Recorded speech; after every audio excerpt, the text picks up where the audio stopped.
Good morning, everyone. Bonjour, tout le monde. Buenos días a todos.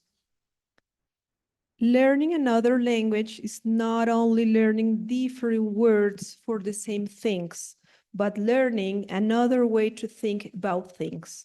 Flora Lewis. Damas y caballeros, reciban un muy cordial saludo. En nombre de la Universidad Nacional Abierta y a Distancia, UNAD, y el Instituto Virtual de Lenguas, INVIL, les damos la más cálida bienvenida y agradecemos su distinguida presencia en el 9th Symposium International Language Day, Think Out of the Box, Dialogues. En el marco de la conmemoración del Día Internacional del Idioma, la expresión Think Out of the Box, ampliamente utilizada en contextos educativos y organizacionales, tiene su origen en acertijos de pensamiento lateral popularizados en la década de 1970, especialmente en el conocido problema de los 9 puntos que invitaba a las personas a trascender los límites implícitos del pensamiento convencional. Con el tiempo, esta expresión se ha consolidado como una metáfora del pensamiento creativo, crítico e innovador, principios que hoy orientan el espíritu de este simposio. Les habla Jorge Iván Sánchez González y junto con la docente Diana Carolina Sierra Díaz, tendremos el honor de acompañarlos a lo largo de esta jornada académica. Expresamos nuestro especial agradecimiento por su valiosa participación a los conferencistas internacionales que hoy nos acompañan. Ramsey Dossi, de Algeria, Reina Esmeralda Romero, de México, Sarah Riemann, de Reino Unido, Chris Crosavi, de Estados Unidos, Jorge Vargas, Multizábal, de Chile, Valeria Sichka, de Ucrania, Carolina Suárez Vargas, de Colombia. De igual manera, extendemos una cordial bienvenida a nuestros invitados especiales, a los docentes, egresados y estudiantes de las diferentes instituciones de educación superior del departamento, a los docentes y estudiantes de las instituciones educativas públicas y privadas de la región que hoy se vinculan a este importante evento académico, así como a los directivos docentes de los distintos centros de la UNAD a nivel nacional, quienes nos acompañan a través de nuestra transmisión en vivo vía YouTube. En esta jornada nos acompañan profesores e investigadores de reconocida trayectoria académica y profesional quienes compartirán sus experiencias investigativas en el campo de la enseñanza de las lenguas. Sin duda, sus aportes contribuirán de manera significativa al fortalecimiento y enriquecimiento de nuestras prácticas pedagógicas. A continuación, los invitamos a ponerse de pie para entonar los himnos de la República de Colombia, del Departamento de Boyacá y de la Universidad Nacional Abierta y a Distancia, UNAD.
extiende los brazos, de occidente a la pampa solar, de occidente a la pampa solar.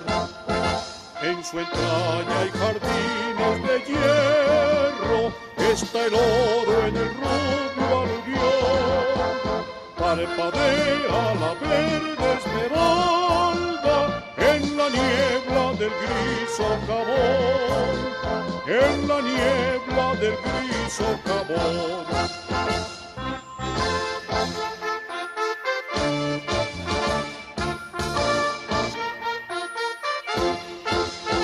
Adelante a la cima que guarda la memoria de tanto inmortal, dulce tierra que extiende los brazos, de occidente a la pampa solar, de occidente a la pampa solar.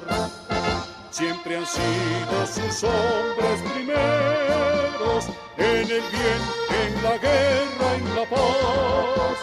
En el cielo no falta una estrella, en las almas siempre hay un cantar, en las almas siempre hay un cantar.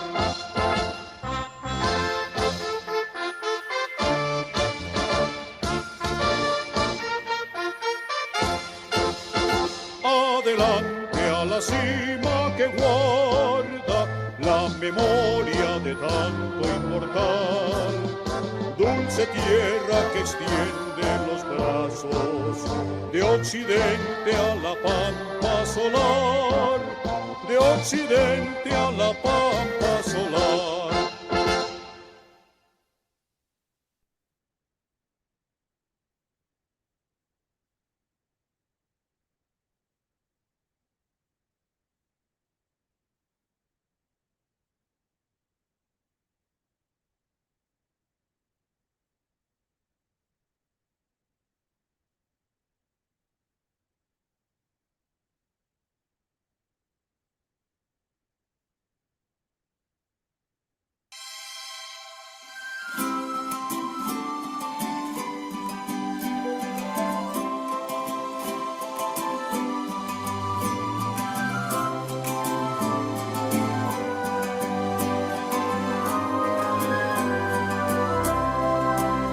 Familia, una lista adelante, por Colombia luchad con amor. Lleguemos con ciencia a la gente, transformémosla en un mundo mejor. En la UNAD se forjan en ciencia, con grandeza, esfuerzo y tesón. Estudiantes que dan pertinencia, con trabajos de gran proyección. Estudiantes que dan pertinencia, con trabajos de gran proyección.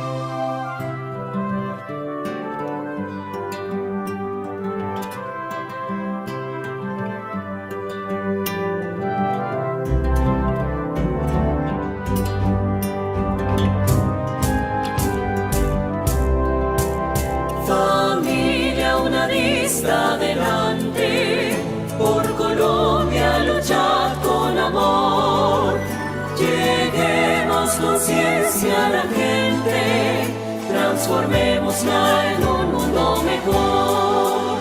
No olvidemos llevar en las gentes bien fincada su noble misión, formar ciudadanos brillantes sin distingos de raza o región, formar ciudadanos brillantes sin distingos de raza o región.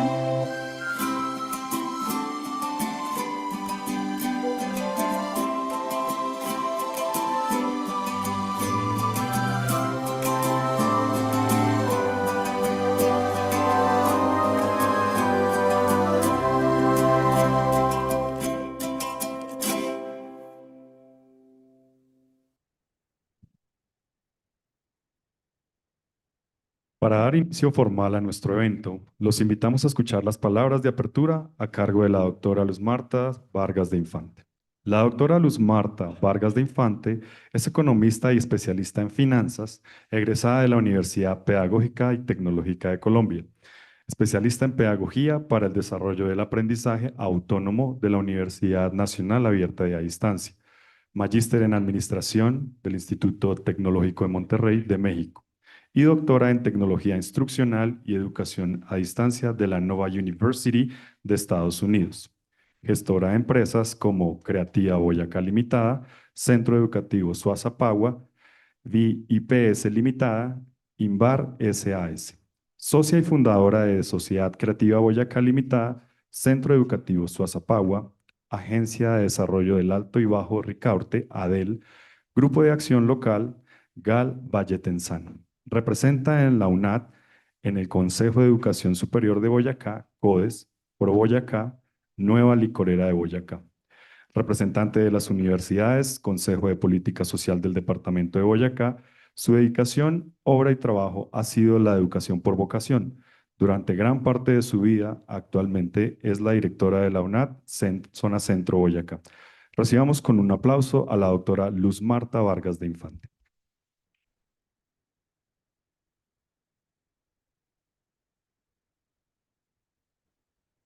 Una bienvenida muy especial para nuestros queridos conferencistas, el doctor Rancy Idoushi, la doctora Reina Esmeralda Romero Guzmán, la doctora Sara Reckman, el doctor Chris Crossrabi,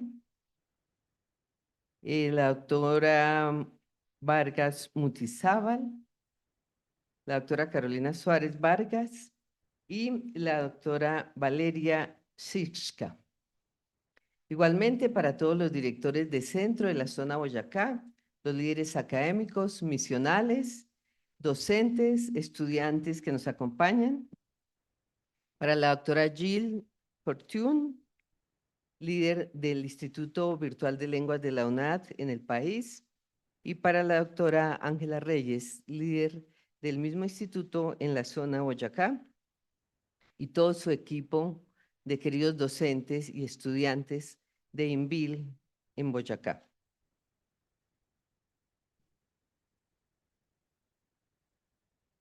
En nombre de la Universidad Nacional Abierta de Distancia UNAD de la zona Centro Boyacá, reciban nuestro cordial abrazo de bienvenida. Es un honor en mi calidad de directora de la UNAD en el departamento de Boyacá decirles que es un gusto tenerlos en este 9º simposio Think Out of the Box, un espacio académico que nos convoca desde múltiples territorios, saberes y experiencias, unidos con el propósito de reflexionar, dialogar y construir conocimiento en torno a la enseñanza y el aprendizaje de lenguas extranjeras. Su presencia en este escenario reafirma el compromiso colectivo con una educación pertinente, innovadora y transformadora.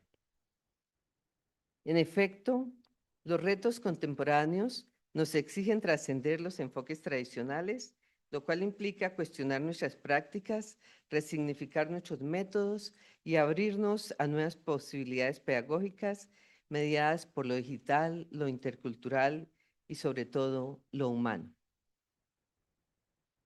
En este contexto emerge con especial relevancia para nuestra organización el docente Prisma, entendido como ese educador capaz de adaptarse a entornos cambiantes, capaz de innovar de manera permanente, ejercer reflexión crítica sobre su quehacer y generar transformaciones significativas con sus comunidades y con su territorio. El profesional Prisma no es solo quien transmite conocimiento, sino quien lo contextualiza, lo resignifica y lo proyecta hacia las demandas del futuro. El eje temático de este simposio responde a las dinámicas del mundo posmoderno, caracterizado por su complejidad, interconexión, diversidad, donde los desafíos educativos trascienden fronteras y el conocimiento se construye desde múltiples perspectivas. Asimismo, se encuentra en consonancia con nuestro modelo edutagógico humanista solidario 5.0, el cual promueve un aprendizaje autónomo, colaborativo, significativo, acorde con un entorno educativo en permanente transformación.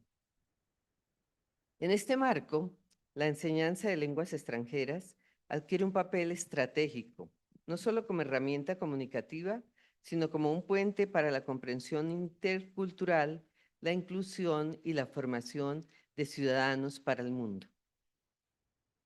En coherencia con nuestra misión institucional, la UNAD promueve la formación de docentes líderes y agentes de cambio, comprometidos con la calidad educativa, la construcción y la equidad en una sociedad mucho más global, pero también mucho más incluyente y mucho más justa. Este simposio es, pues, una expresión tangible de dicho compromiso.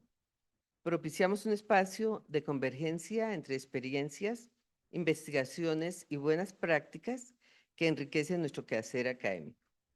De manera especial, este encuentro se inscribe en la conmemoración del 23 de abril, Día del Idioma, que invita a reconocer el valor del lenguaje como fundamento de la cultura, medio de expresión del pensamiento y herramienta esencial para la construcción del conocimiento. Celebrar el idioma es a su vez reconocer la diversidad lingüística que nos define y enriquece como sociedad. Hoy los invito a asumir este espacio como un escenario de construcción colectiva del saber, a escuchar con apertura, a cuestionar con rigor, a dialogar con sentido crítico y a proyectar nuevas posibilidades para la educación en lenguas. Que cada reflexión aquí compartida trascienda este encuentro y se traduzca en prácticas transformadoras de nuestros contextos territoriales. Doy apertura al 9º Simposio Internacional Think of the Box, con el firme propósito de que este espacio no solo genere conocimiento, sino que inspire acciones concretas, fomente la innovación educativa y fortalezca nuestro compromiso con una formación multilingüe, integral, crítica y global. Mil gracias por su presencia.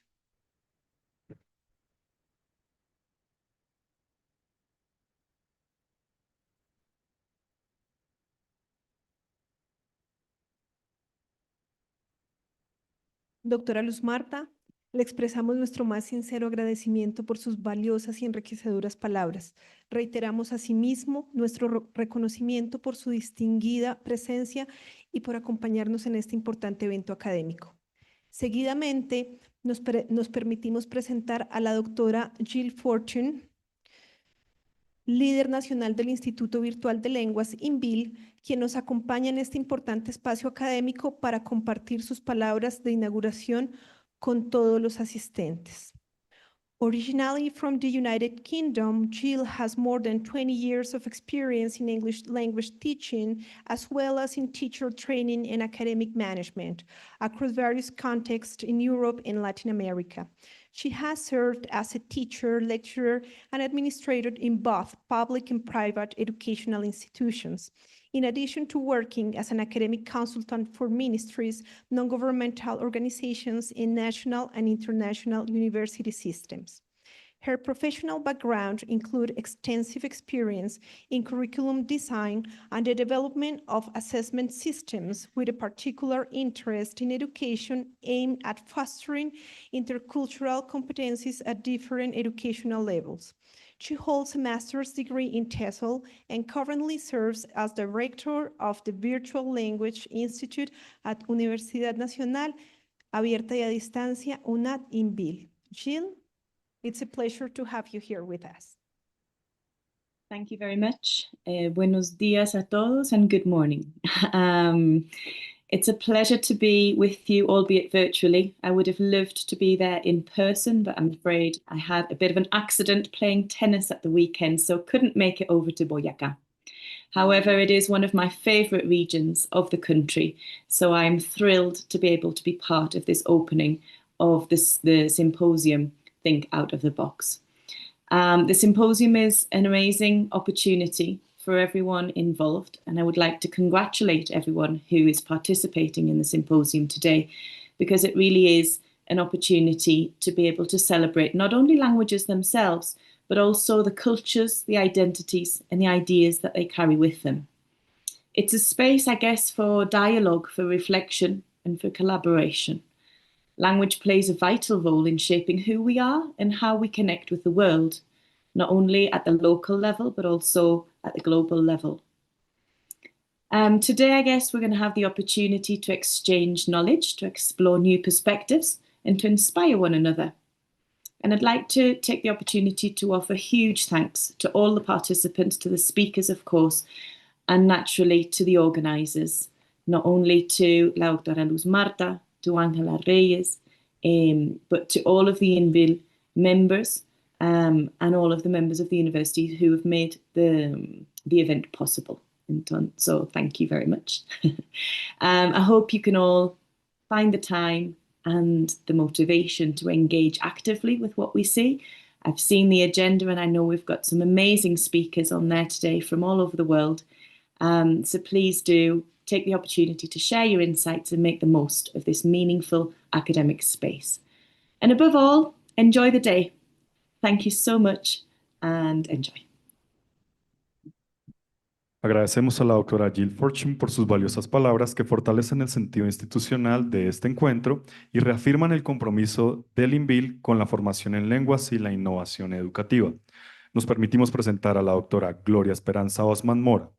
La doctora Gloria es licenciada en Producción Agropecuaria, especialista en gestión de proyectos por la UNAD y candidata a magíster en Administración de Organizaciones de la misma institución. Actualmente se desempeña como directora del Nodo Tunja.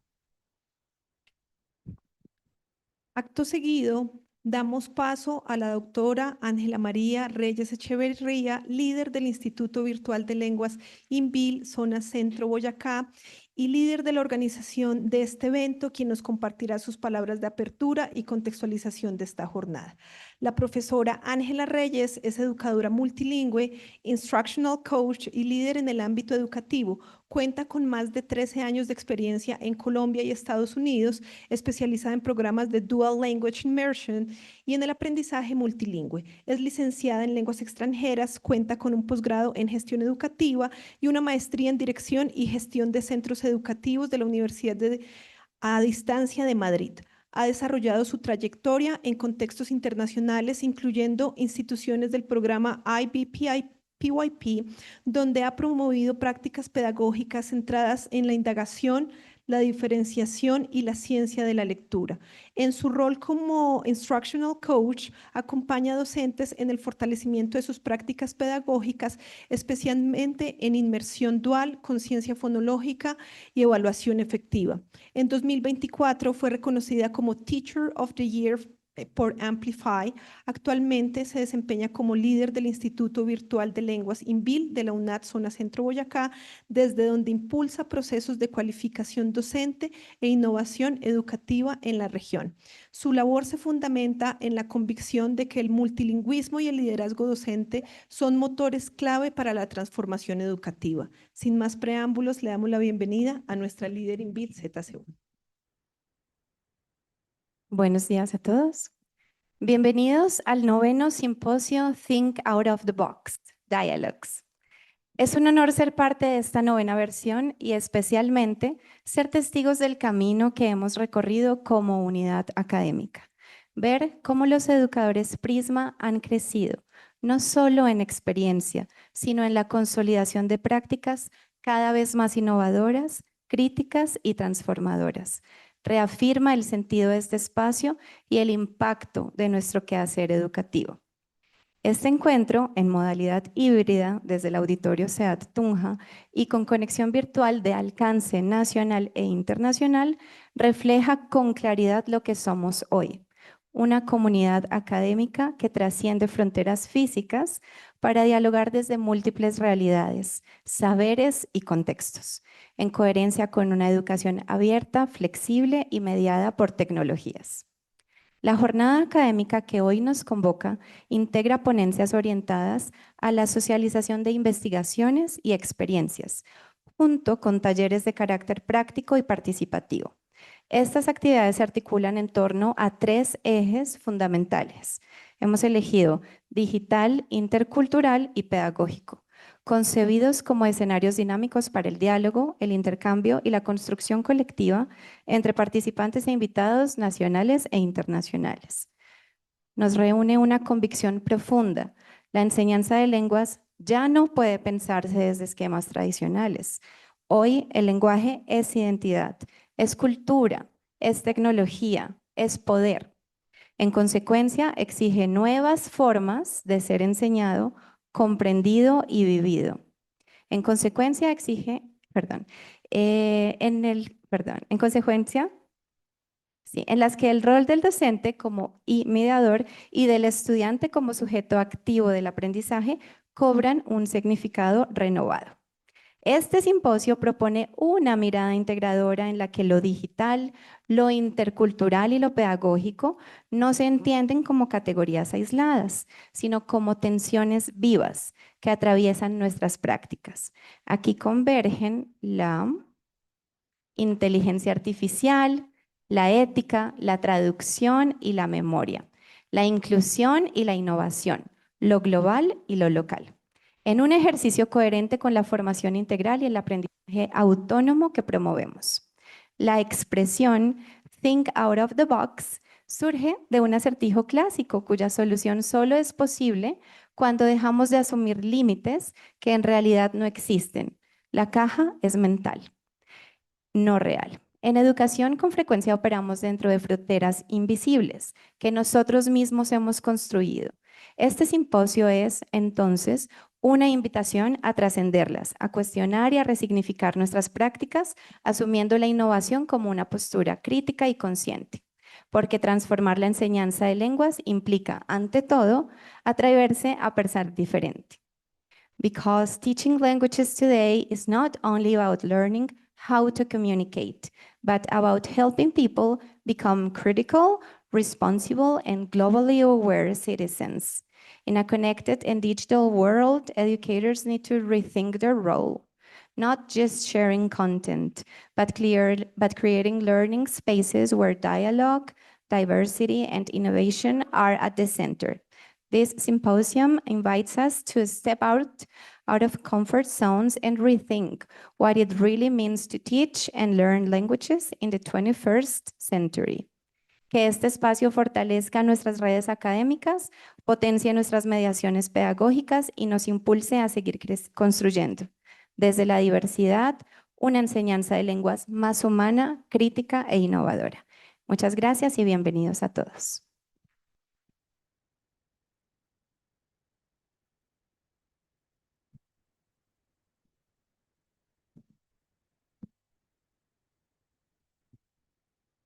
Agradecemos a la doctora Ángela María Reyes Echeverría por sus valiosas palabras, que orientan y dan sentido a este espacio académico, así como por su liderazgo en la organización de este importante evento. Dando continuidad a nuestra agenda, los invitamos a apreciar el siguiente video, en el cual se presenta la trayectoria del Symposium International Language Day en el periodo 2018 a 2025.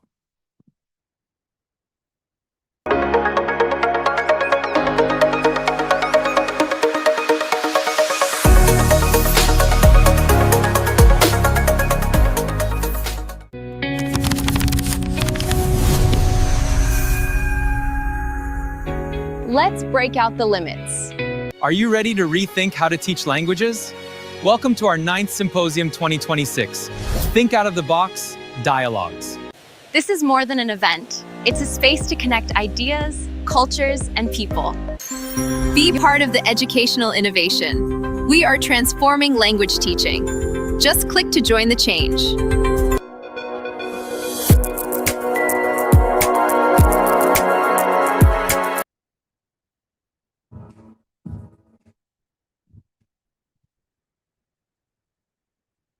Aprovechamos la oportunidad para recordarles a nuestra audiencia la estructura de desarrollo del evento.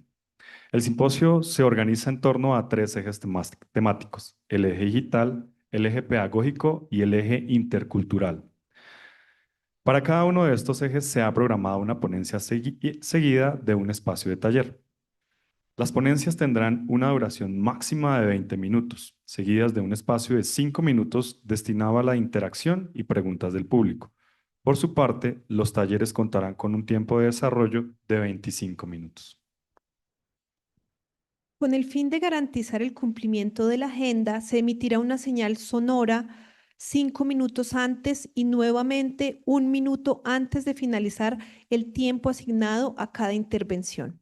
Agradecemos a nuestra distinguida audiencia mantener sus dispositivos móviles en modo silencioso durante el desarrollo del evento, con el propósito de preservar un ambiente propicio para la escucha y el diálogo académico. Damos inicio a nuestro ciclo de conferencias. Our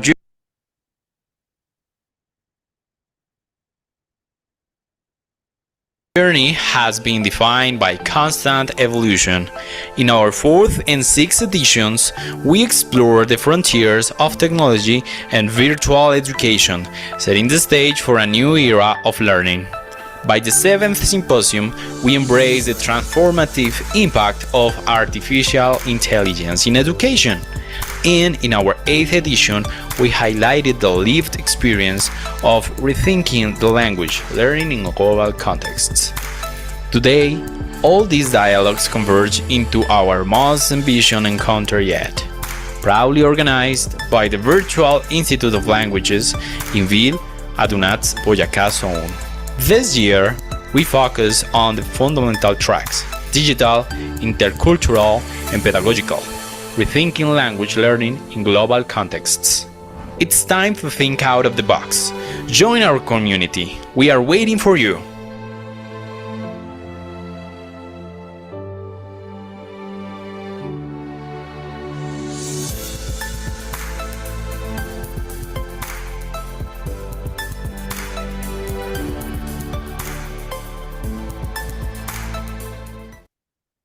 Damos inicio a nuestro ciclo de conferencias con la ponencia enmarcada en el eje digital titulada No One Left Behind: Inclusive Education for Real Life, a cargo de Sarah Riemann del Reino Unido. Sarah Riemann is a National Geographic Learning Academic Consultant for Peru, original from the UK. She graduated as a biologist from the University of Manchester before traveling to Peru to participate in ecological fieldwork and project coordination. After obtaining a TESOL certification, she has taught English in Peru for over 10 years in various institutions and universities, as well as specialized courses of English learners and teachers related to the global goals and STEAM education. She has a passion for uniting education and sustainability and believes that through effective integrated education in a globalized world, we can create impactful initiatives for a better future.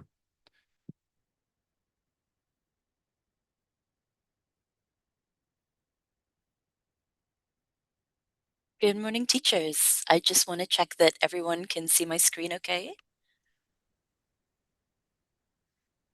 Yeah, we can see it. Yep, it's sharing. Great. Thank you so much.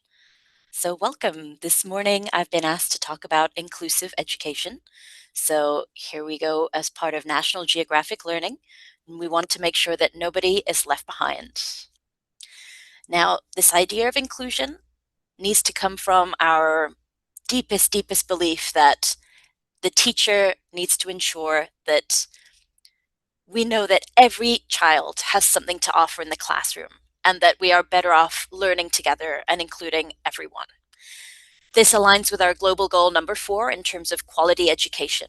We know that education liberates the intellect, can unlock the imagination. It's fundamental for our self-respect, our knowledge in terms of what are our rights, key to prosperity, to open up opportunities. And it makes it possible for each of us to contribute to a progressive and healthy society. We believe that learning benefits every walk of life and should be available to absolutely everybody. Unfortunately, we're not quite there yet, right? Despite a lot of progress over the few decades, we know that vulnerable groups are still suffering in terms of inequalities and discrimination within educational spaces. What we know is that inclusion, it's not about changing anything specifically for one group of people. It's about structural change to invite everybody possible into an educational space. We need to design our classrooms proactively to make sure we can accommodate all kinds of learners from all kinds of realities, considering equity at the same time as well. Some students will need different tools, different approaches, and different methodologies a little bit. And this can come from something as simple as the way that I design my workspace, the kinds of things I include on the walls, the tools that we use, digital integration, or whether it's more hands-on practices. Even coming down to the way my students sit in a classroom or move in a classroom is part of universal design for learning also. What we want to do to include everyone is make sure that overwhelm is reduced, that things can advance one step at a time. So think of it like a little stairway, bite-sized checkpoints that are very visible, clear to my whole classroom. In the moment that I'm giving instruction, think about the different ways that my students understand instructions. Be able to give them both verbally, visually, make sure that everything is as direct, clean, and clear as possible, often providing a final model of what I expect success to look like. There are a lot of types of learning disabilities that we can encounter in our classroom. This can mean that students come in with different levels of distractibility, difficulty remembering information, or even focusing on information at the time of my classes. Some students can become easily disoriented or overwhelmed also. So certain things to take into account is just this knowledge that not every brain can withhold information in the same way. How can I vary the structure of my class so that different activities support them retaining that knowledge? Alternate between moments of listening, moments of hands-on practice, moments of having them express themselves both orally and both creatively. Have short bursts of activities and make sure that I'm covering a different range of styles, and make sure that I'm having my students, where they can, choose the kinds of ways they would like to express their learning. Maybe some moments they would prefer something a little bit more oral, something drawn, something written. In the moments that I can increase ownership of an activity, this boosts their motivation, their connection to the class. This incorporates this idea as well in terms of multiple intelligences, excuse me. So this is something we've had established for a while now from Howard Gardner. It's not just thinking about people who have perhaps disabilities, but also all the different types of learners we can have in our classroom. Everybody learns in a slightly different way and feels more comfortable in slightly different types of activities. When it comes to us designing our classroom and designing the structure of our classes to take into account all of the different learning abilities in there, we can start by aligning ourselves some SMART goals. And in this way, we model SMART goals for our students also. Make sure that expectations are absolutely explicit. Maybe have my agenda or have my step-by-step process on the board or on some kind of a visual format. Make sure that what they need to do, all the steps are very, very clear. How long I expect them to spend on each part. What does a finished really look like? What is that final version that I'm waiting for? A great tool for every kind of learner is to have a checklist so that all types of students can take responsibility for how they advance and advance autonomously. Make sure that they're following the steps and recognizing what done is for each level. And as a teacher, ensure that this student-led classroom, I'm there as a facilitator, I'm giving feedback frequently, low stakes, talking to my students, and just making sure that they're able to integrate and follow the steps of the lesson. There are many different types of disability that we would have in our classroom. That means that information that we're showing should be considered in different ways. Don't just depend on color to transmit information. And this is something that is very important to us at National Geographic Learning in base of all of the imagery that we use, all of the photographs, all of the visuals that we use. We know that these days, visual literacy involves so much more than just being able to describe the colors in a picture or what you see. This, of course, is the first step.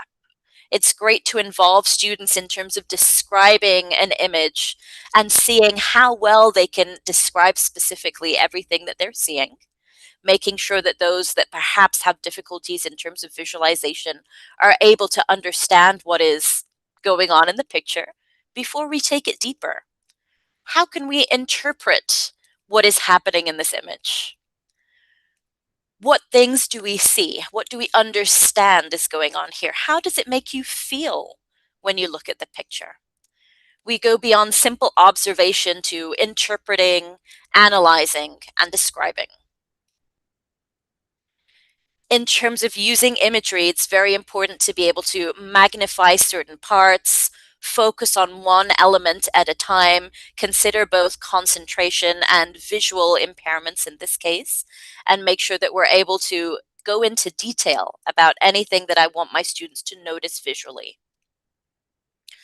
For those students that struggle and have more severe forms of visual impairments is the time to consider assistive technology. So things like screen readers, taking into consideration that they will have limitations to use technology in terms of not being able to use a mouse or a keyboard. And this is the case where I will need to incorporate different kinds of tools to accommodate the same levels of learning for these students. Similarly, where we have hearing impairments, in this case using captions, transcripts, perhaps consider or reconsider those activities where I'm asking the students themselves to go through a reading, bearing in mind that there can be issues with pronunciation, issues with maybe tripping over the flow of sentences. Always make sure we're using a clear, even tone. Think about using voice tools, making sure that these are clear without background noise. In this case, we have students who are struggling with hearing in and of itself, also while learning a second language. So they're dealing with much more challenges than we would be. Even considering learning a little bit of sign language, just in terms of being able to say a few phrases, would help these students to feel welcome, accepted, and like they are part of these learning environments. We get into more physical limitations when we consider those students that are mobility limited in terms of, are they able to incorporate the kinds of technology that we're using? Do they need different types of considerations in terms of time, their fine abilities or their motor abilities? Will they need assistive technology or assistance in the classroom? And this really, it starts with one very simple consideration in terms of, is my space in my school accessible for these kinds of learners in the first place? And just making sure that as a space, we're able to welcome all kinds of learners. Universal design for learning comes from making sure a space is open to everybody who wants to be able to learn. This means small changes, nothing drastic, nothing too much of an overhaul, but simply the consideration that everything is accessible to all kinds of learners. Am I incorporating space for visual understanding as well? Simply having my agenda written clearly, using graphic organizers to be able to organize information in a visual format, having templates to hand, normalizing reset moments and different movement around the classroom, the ways that my students sit, move, maybe stand up, give presentations, reducing different kinds of sensory overload as well. This is simply being mindful of the types of lighting that I'm using, controlling noise where noise is coming from, and making sure that there is reduced visual clutter. Everything is as clear and as easy to focus on as possible. And teach from now, from our young learners, that there are different working styles so that they get used to having these kinds of considerations themselves.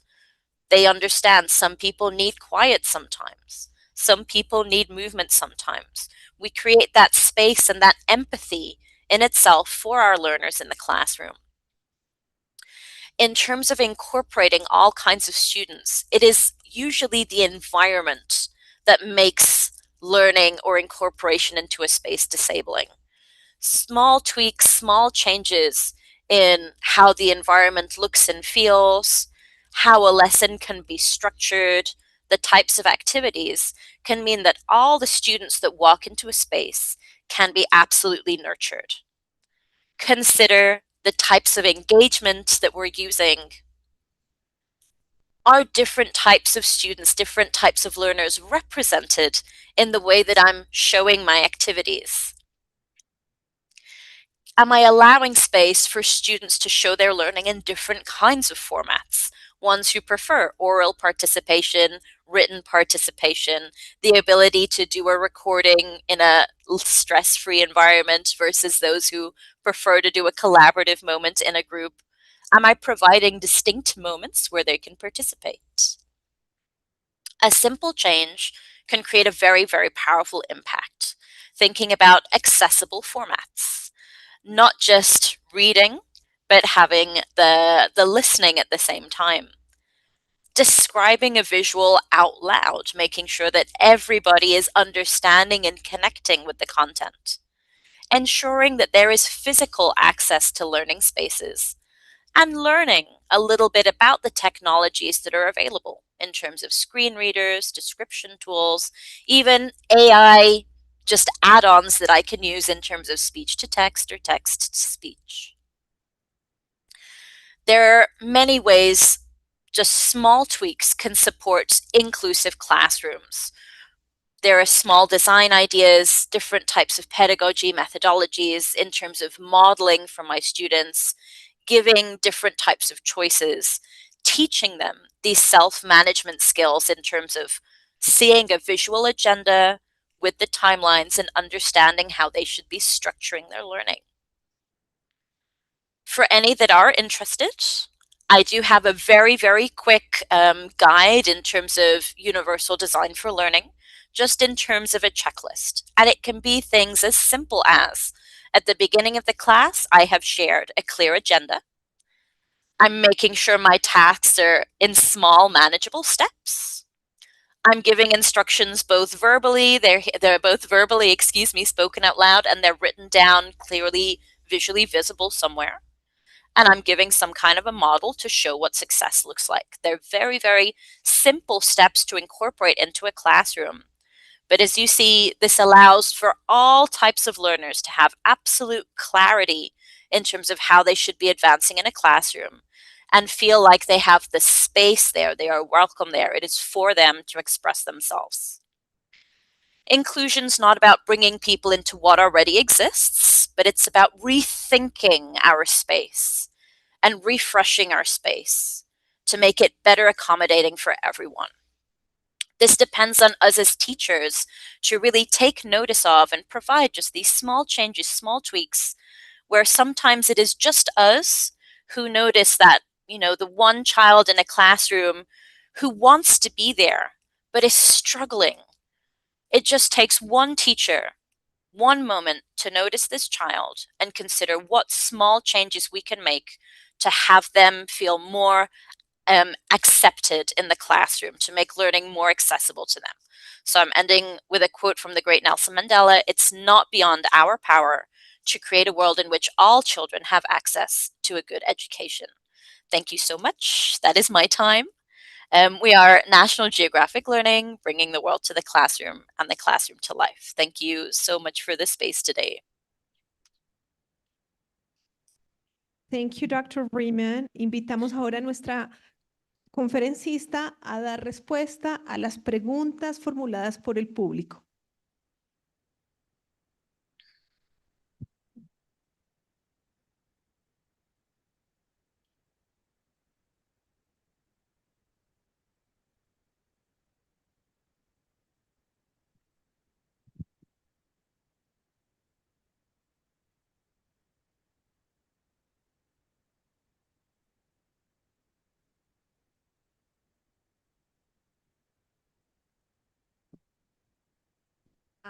Thank you.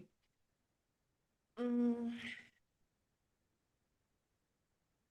well, I don't know how to express my question. I have a few things to say. First, there are lots of things we can do in our classrooms with our students, but there are other things that we cannot do because of school policies, because of lots of things that we cannot control.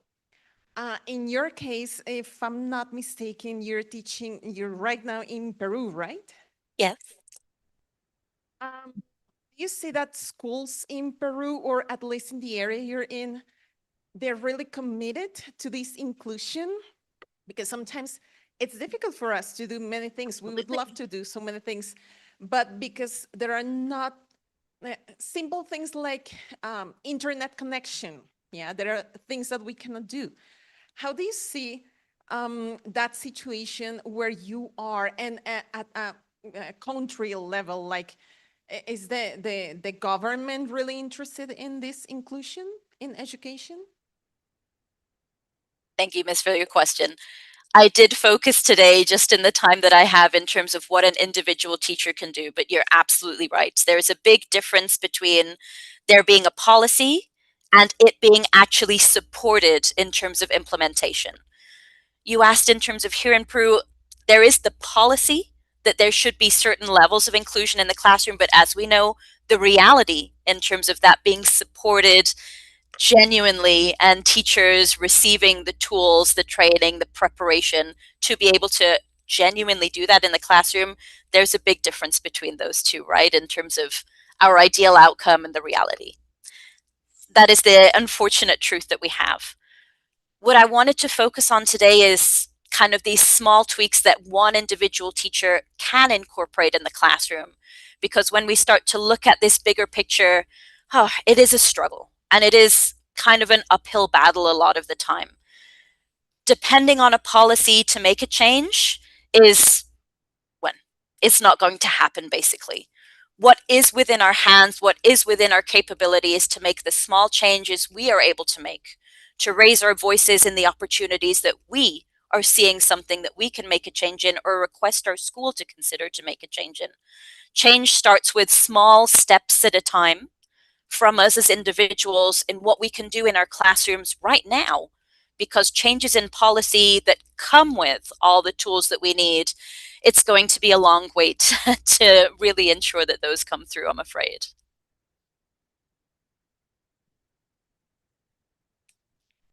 I had a quick question. You mentioned something about trying to catch that one student who is not engaged or motivated. Can you give a specific example of a case where you did catch them, or tips on how to do that?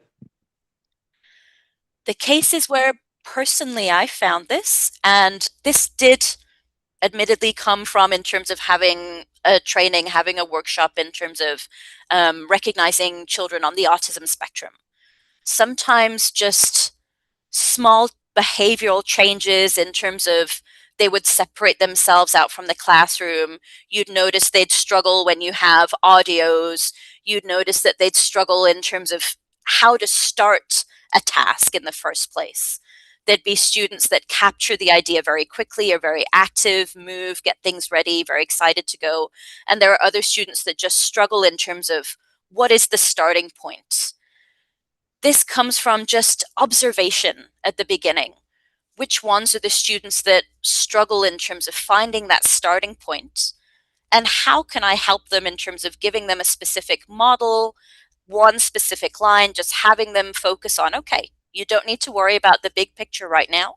For now, your first step is just this, just set up the materials you need and the different ways that I can accompany, not change the activity, but accompany them in that moment so that access to that activity just becomes a little bit clearer. I hope I answered your question with that. Thank you, Dr. Riemann, for your insightful and inspiring presentation. Your contribution to the discussion on No One Left Behind, inclusive education for real life, invite us to reflect on the importance of fostering inclusive educational environments that respond to the diverse realities of our learners. We truly appreciate your valuable perspective and your participation in this academic space. Thank you so much. All the best. Es momento de dar paso al taller titulado Implementing AI Platforms to Support L2 Learners Oral Communication Skills, a cargo del doctor Jorge Vargas Mutizábal, desde Chile. Este espacio formativo se enmarca en el eje digital del simposio.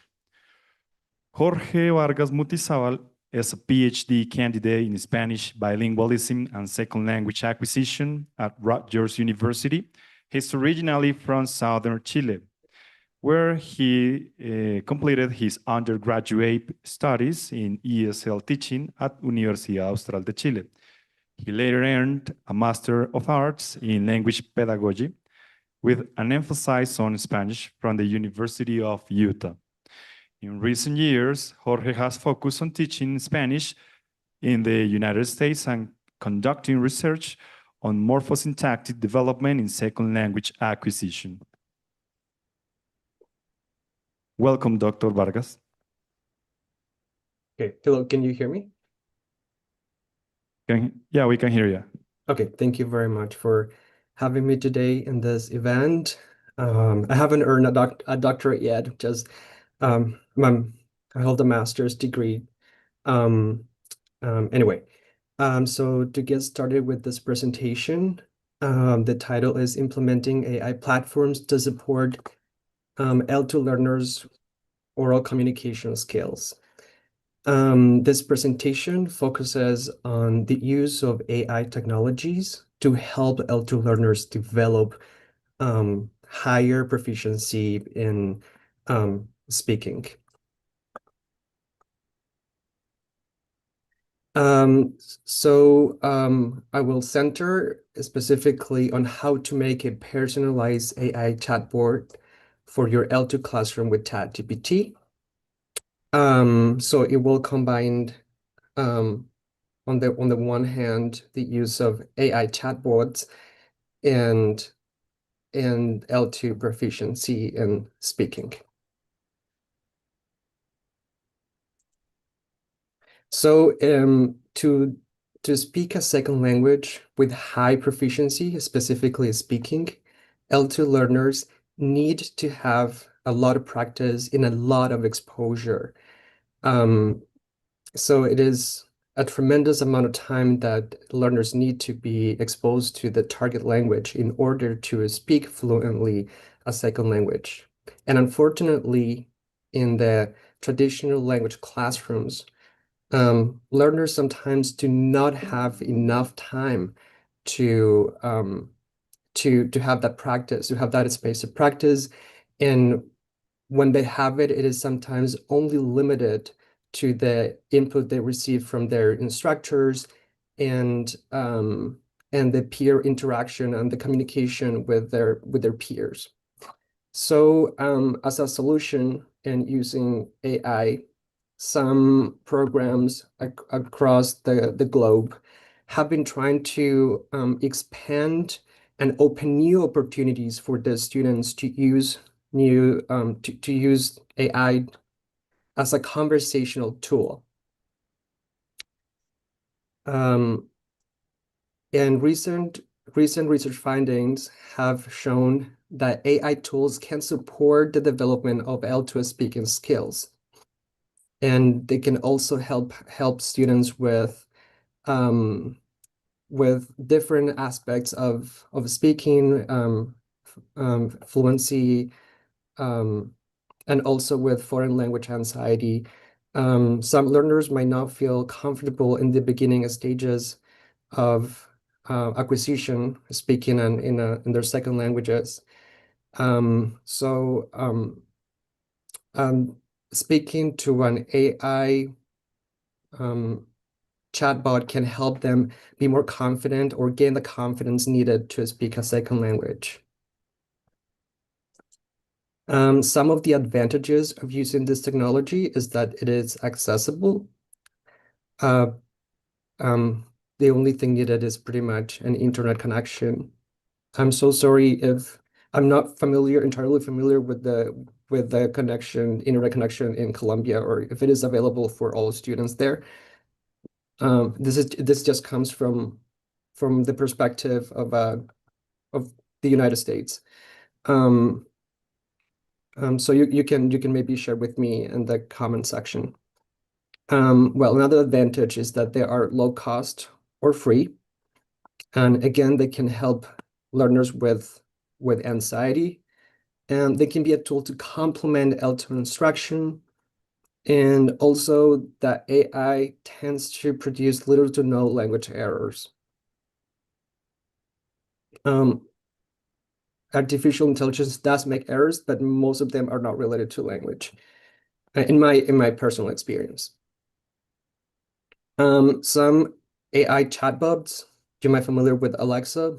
There was one study that I read that used Alexa as a tool for interaction.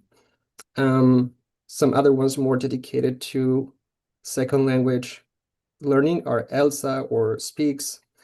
And also, I'm pretty sure you're all familiar with the famous ChatGPT.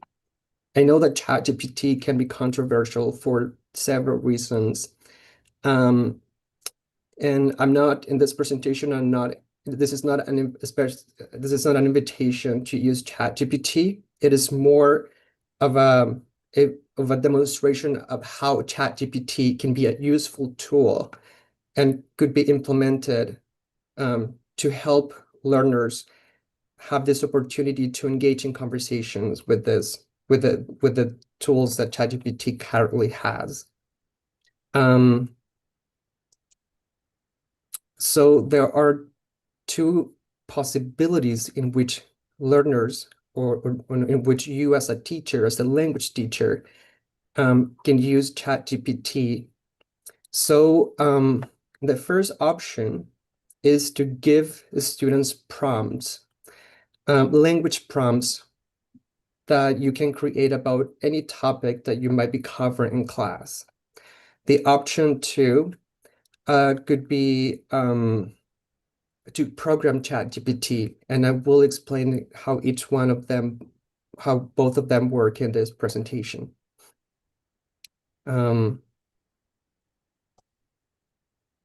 So for example, in my experience, I belong to a language program we teach Spanish at an American university. And so we do not exactly do this, but this might be an example of how to use it. So you can create prompts.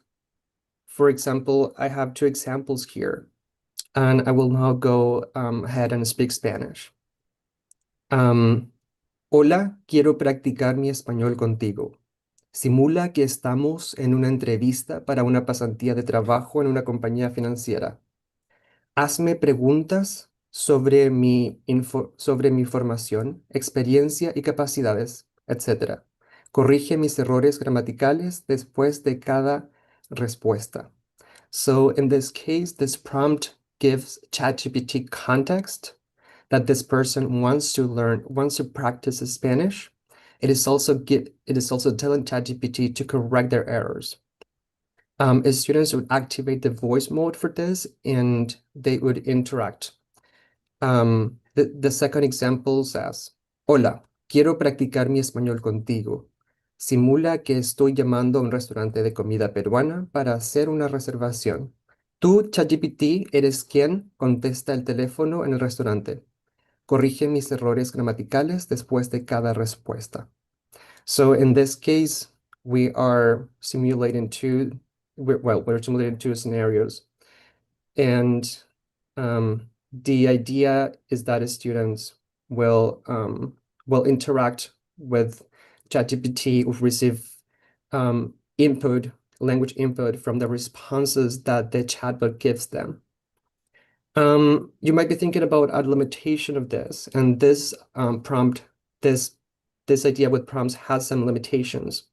One of them is that we cannot control the type of language that ChatGPT produces. There is no way, and this also complicates assessment. How do we assess? How can we assess students if we do not know, if we cannot control as teachers what ChatGPT is producing? So that is one of the main limitations this has.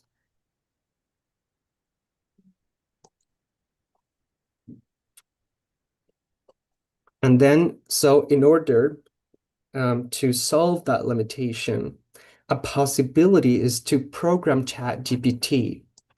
And we can create a GPT. ChatGPT has an option to in settings called GPT, and we can inform ChatGPT about an activity or about several activities.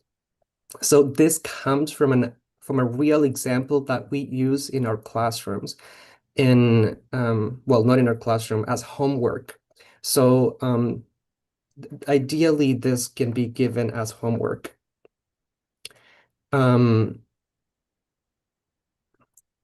The example is a conversation about ideal work conditions with chatbots as a recruiter.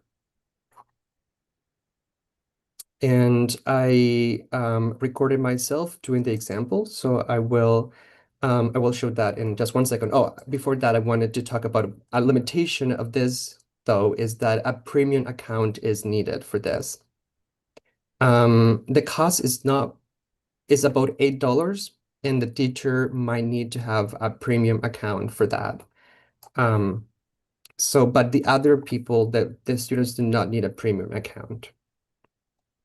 And I recorded myself doing this, interacting with ChatGPT with this real example from our Spanish program at Rutgers University. And I will play, hopefully it can be listened. If it cannot, please let me know in the chat.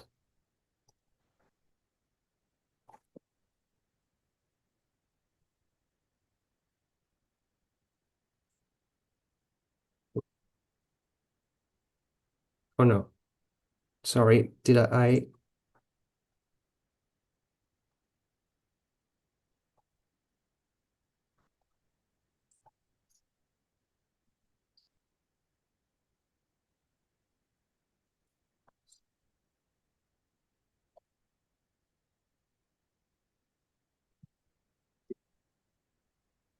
Jorge Luis, we are not listening. Okay.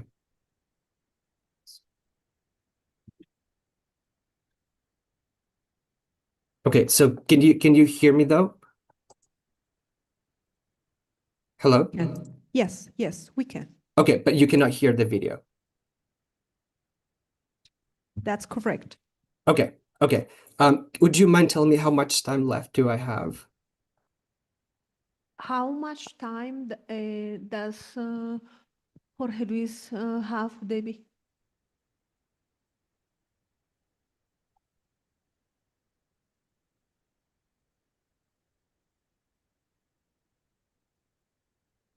You have around 15 minutes left.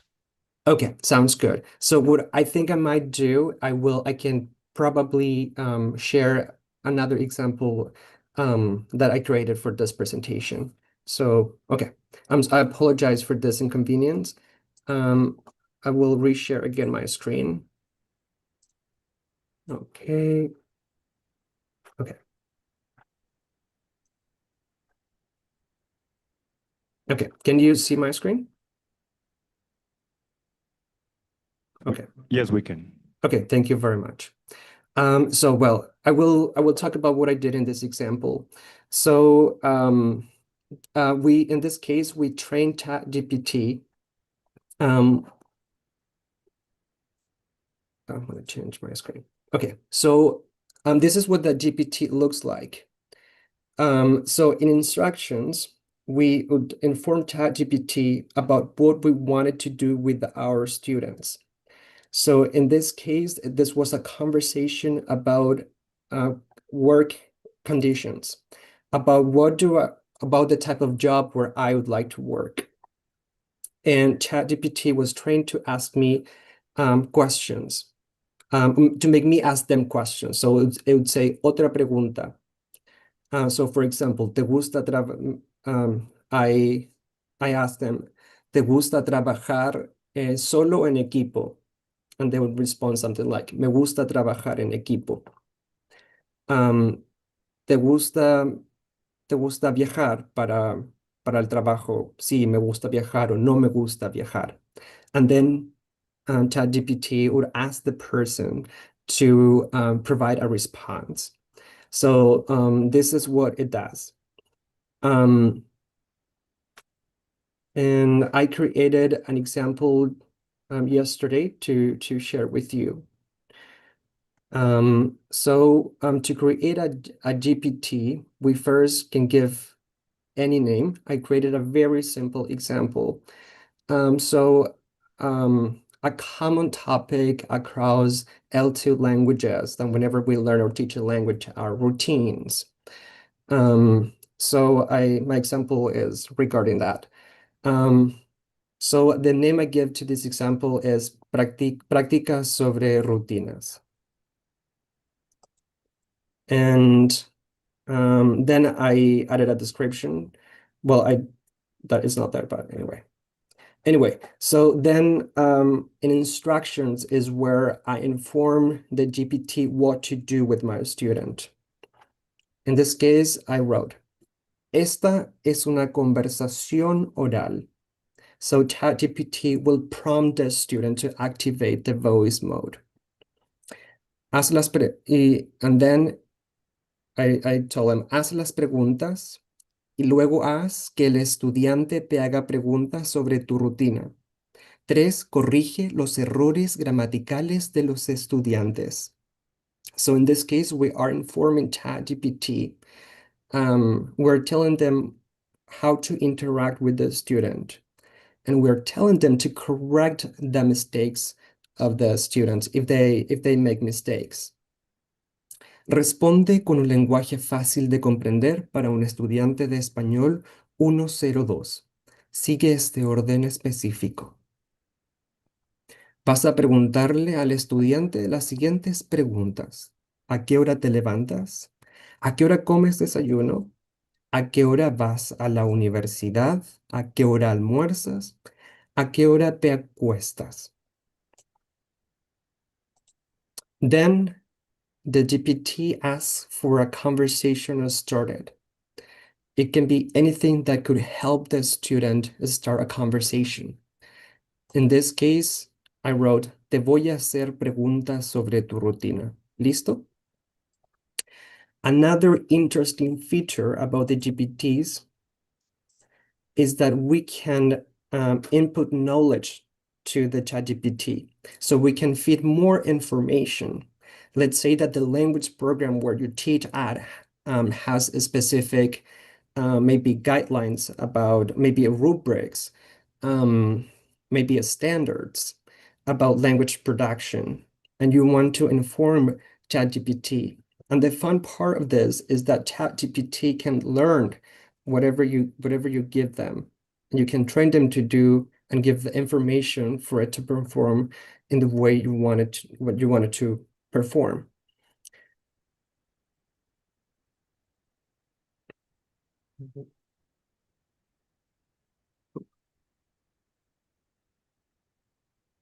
And this is the example I created. I will try to demonstrate it here.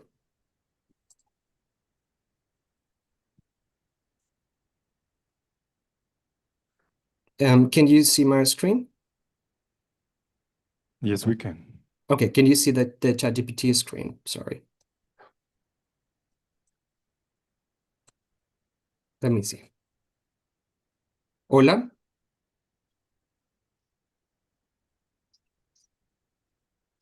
Sorry, I want to confirm that you can hear me now while I speak to ChatGPT.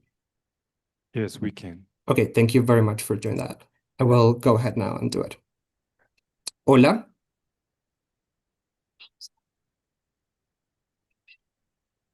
Yeah, but actually we can't hear the ChatGPT. Yeah, the instruction. Okay, okay, that's okay. That I apologize for this inconvenient. It is okay. Okay. But anyway, can you see the PowerPoint presentation back?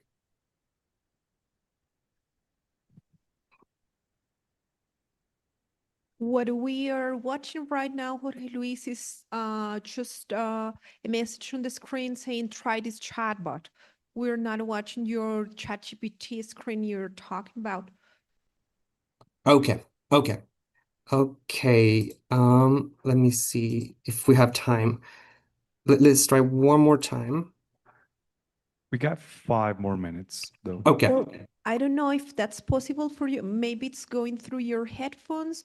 Would you mind trying to share again sound with this presentation with sound, maybe? Presentation. Let's see. No te preocupes. No estoy escuchando nada Can de you fondo. hear? No. Yes, There you go. Yo Can you hear perfectamente. the ChatGPT? yes, No, yes, it's solo te perfect. escucho a ti. Así que Okay, estamos so they bien. just responded to me. Sorry. Let's Looks try. like there's more than one in the conversation. Okay, let's see. Hola. Hola de nuevo. Entonces seguimos con la rutina. Ya que hablamos de levantarte, ¿a qué hora comes desayuno? Como desayuno a las 8 de la mañana. Perfecto. Ahora, ¿a qué hora vas a la universidad? Voy a la universidad a las 9 de la mañana. ¿Y a qué hora almuerzas normalmente? Yo almorzar a las 3. En este caso, diríamos yo almuerzo en vez de yo almorzar. Muy bien. Y ahora cuéntame, ¿a qué hora te acuestas? Me acuesto a las 11 de la noche. Muy bien. Ahora es tu turno de preguntarme a mí sobre mi rutina cuando quieras. Adelante. Ok. ¿A qué hora comes almuerzo? Yo normalmente almuerzo a la 1 de la tarde. Ok. Muchas gracias. Okay, I will go back to my presentation with PowerPoint. Hopefully you were able to listen to my interaction with ChatGPT and with the chatbot I created. So as you were able to see, it was a very simple prompt I use for this example. I also specified that to correct my grammatical mistakes, and I made on purpose a mistake with I produced a verb in the infinitive form to check if ChatGPT could recognize that I produced a mistake, and it did. So that was wonderful. Okay. So now you might be wondering about assessment. How can we assess students' use of ChatGPT or whatever? It doesn't have to be ChatGPT. It can be any AI tool. They're different out there. But one of the things we are doing in our program is that we are asking students to record themselves, record the interaction. And you can use a rubric or any assessment tool you might deem appropriate for the context where you teach to assess their conversations. And you can include anything, even it can be, it could be just maybe task completion, it could you can add pronunciation, could be anything really. And well, as with everything, there are limitations. And I understand probably one of the main limitations about this is that some students might not want to engage with AI chatbots. Right now we are having students who are concerned about energy use. There might be also ethical considerations about the use of this technology. Also, we acknowledge that AI chatbots might not replace human interactions. But we see this more, or I personally see this more as an opportunity for students to have some extra practice, some extra language practice. And I see if this is available, why not to use it? Also, another problem that I've observed while using this is that it doesn't work perfectly all the time. ChatGPT can make mistakes. And sometimes maybe Okay, so I have to say that the language the AI produces is good, it's pretty good. However, it can make errors while correcting students, or it might not catch something, or it might do something different from the task it was given because ChatGPT learns. It is constantly, I think it is constantly also grabbing information from all types of sources, and that can create confusion. I think ChatGPT can get confused and produces mistakes. And so this is the end of this workshop.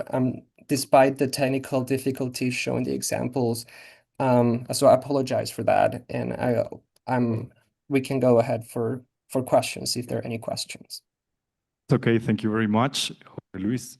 Now it's time for our space for questions. So anyone here in the auditorium has questions? Okay.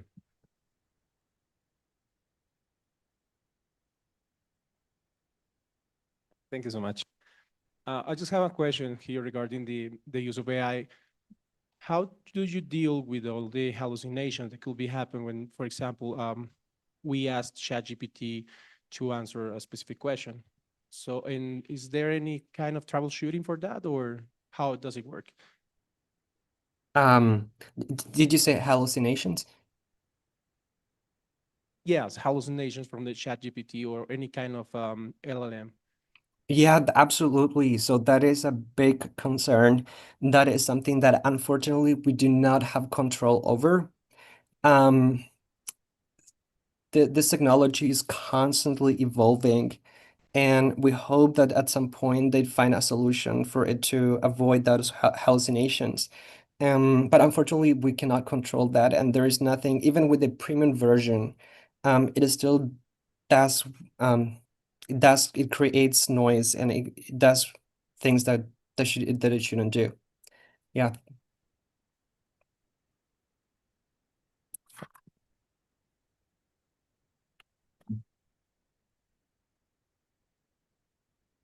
Agradecemos al doctor Jorge Vargas Mutizábal por la valiosa orientación brindada en el desarrollo del taller Implementing AI Platforms to Support L2 Learners, Oral Communication Skills.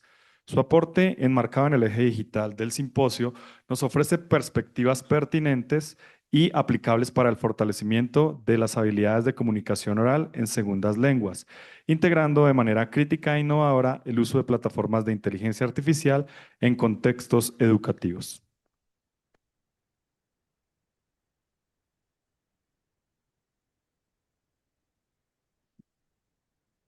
Los invitamos a ver nuestro siguiente video, el cual está relacionado con nuestro Instituto Virtual de Lenguas.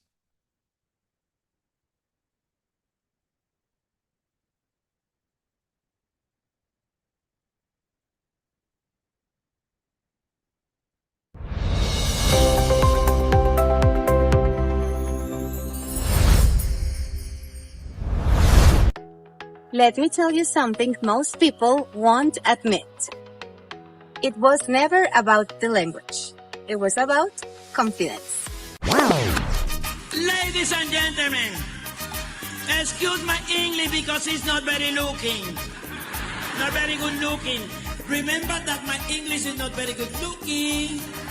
And yet, everyone listened to her, everyone felt her presence, everyone understood her, and the most important thing, nobody judged her.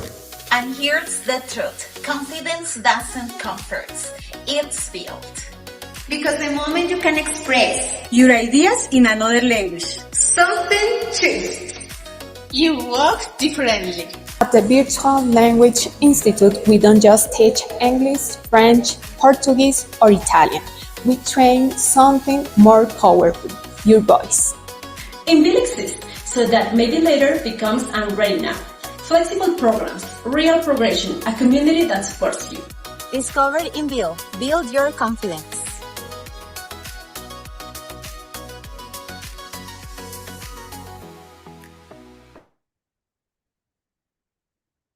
Siguiendo el protocolo establecido en nuestra agenda, presentamos la ponencia titulada Aprendizajes del Programa de Incentivos en los Colegios Públicos de Duitama, a cargo del doctor Chris Khosravi de Estados Unidos. Esta intervención se enmarca en el segundo bloque del simposio correspondiente al eje pedagógico. Chris Khosravi has over 20 years of professional experience in information systems and programming, working with both for-profit and non-profit organizations. He has also been involved in English language teaching, having taught for one academic year at the public school in Duitama, Colombia, and later delivering private English to other learners in Chile for 8 months. He holds a bachelor's degree in electrical engineering and a master's degree in business administration, combining technical expertise with experience in educational and organizational contexts.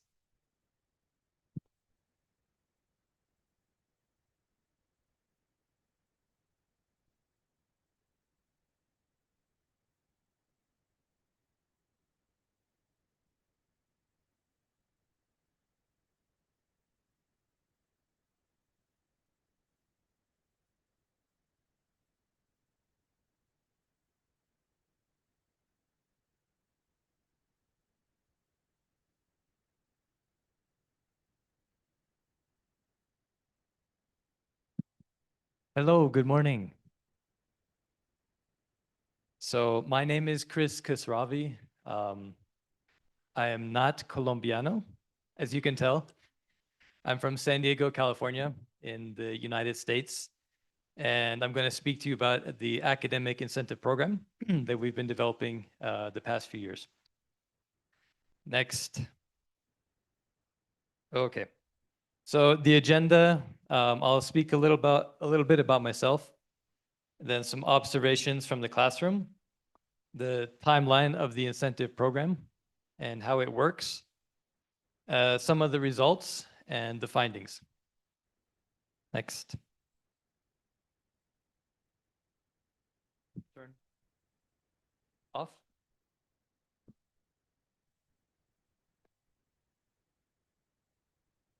Hello.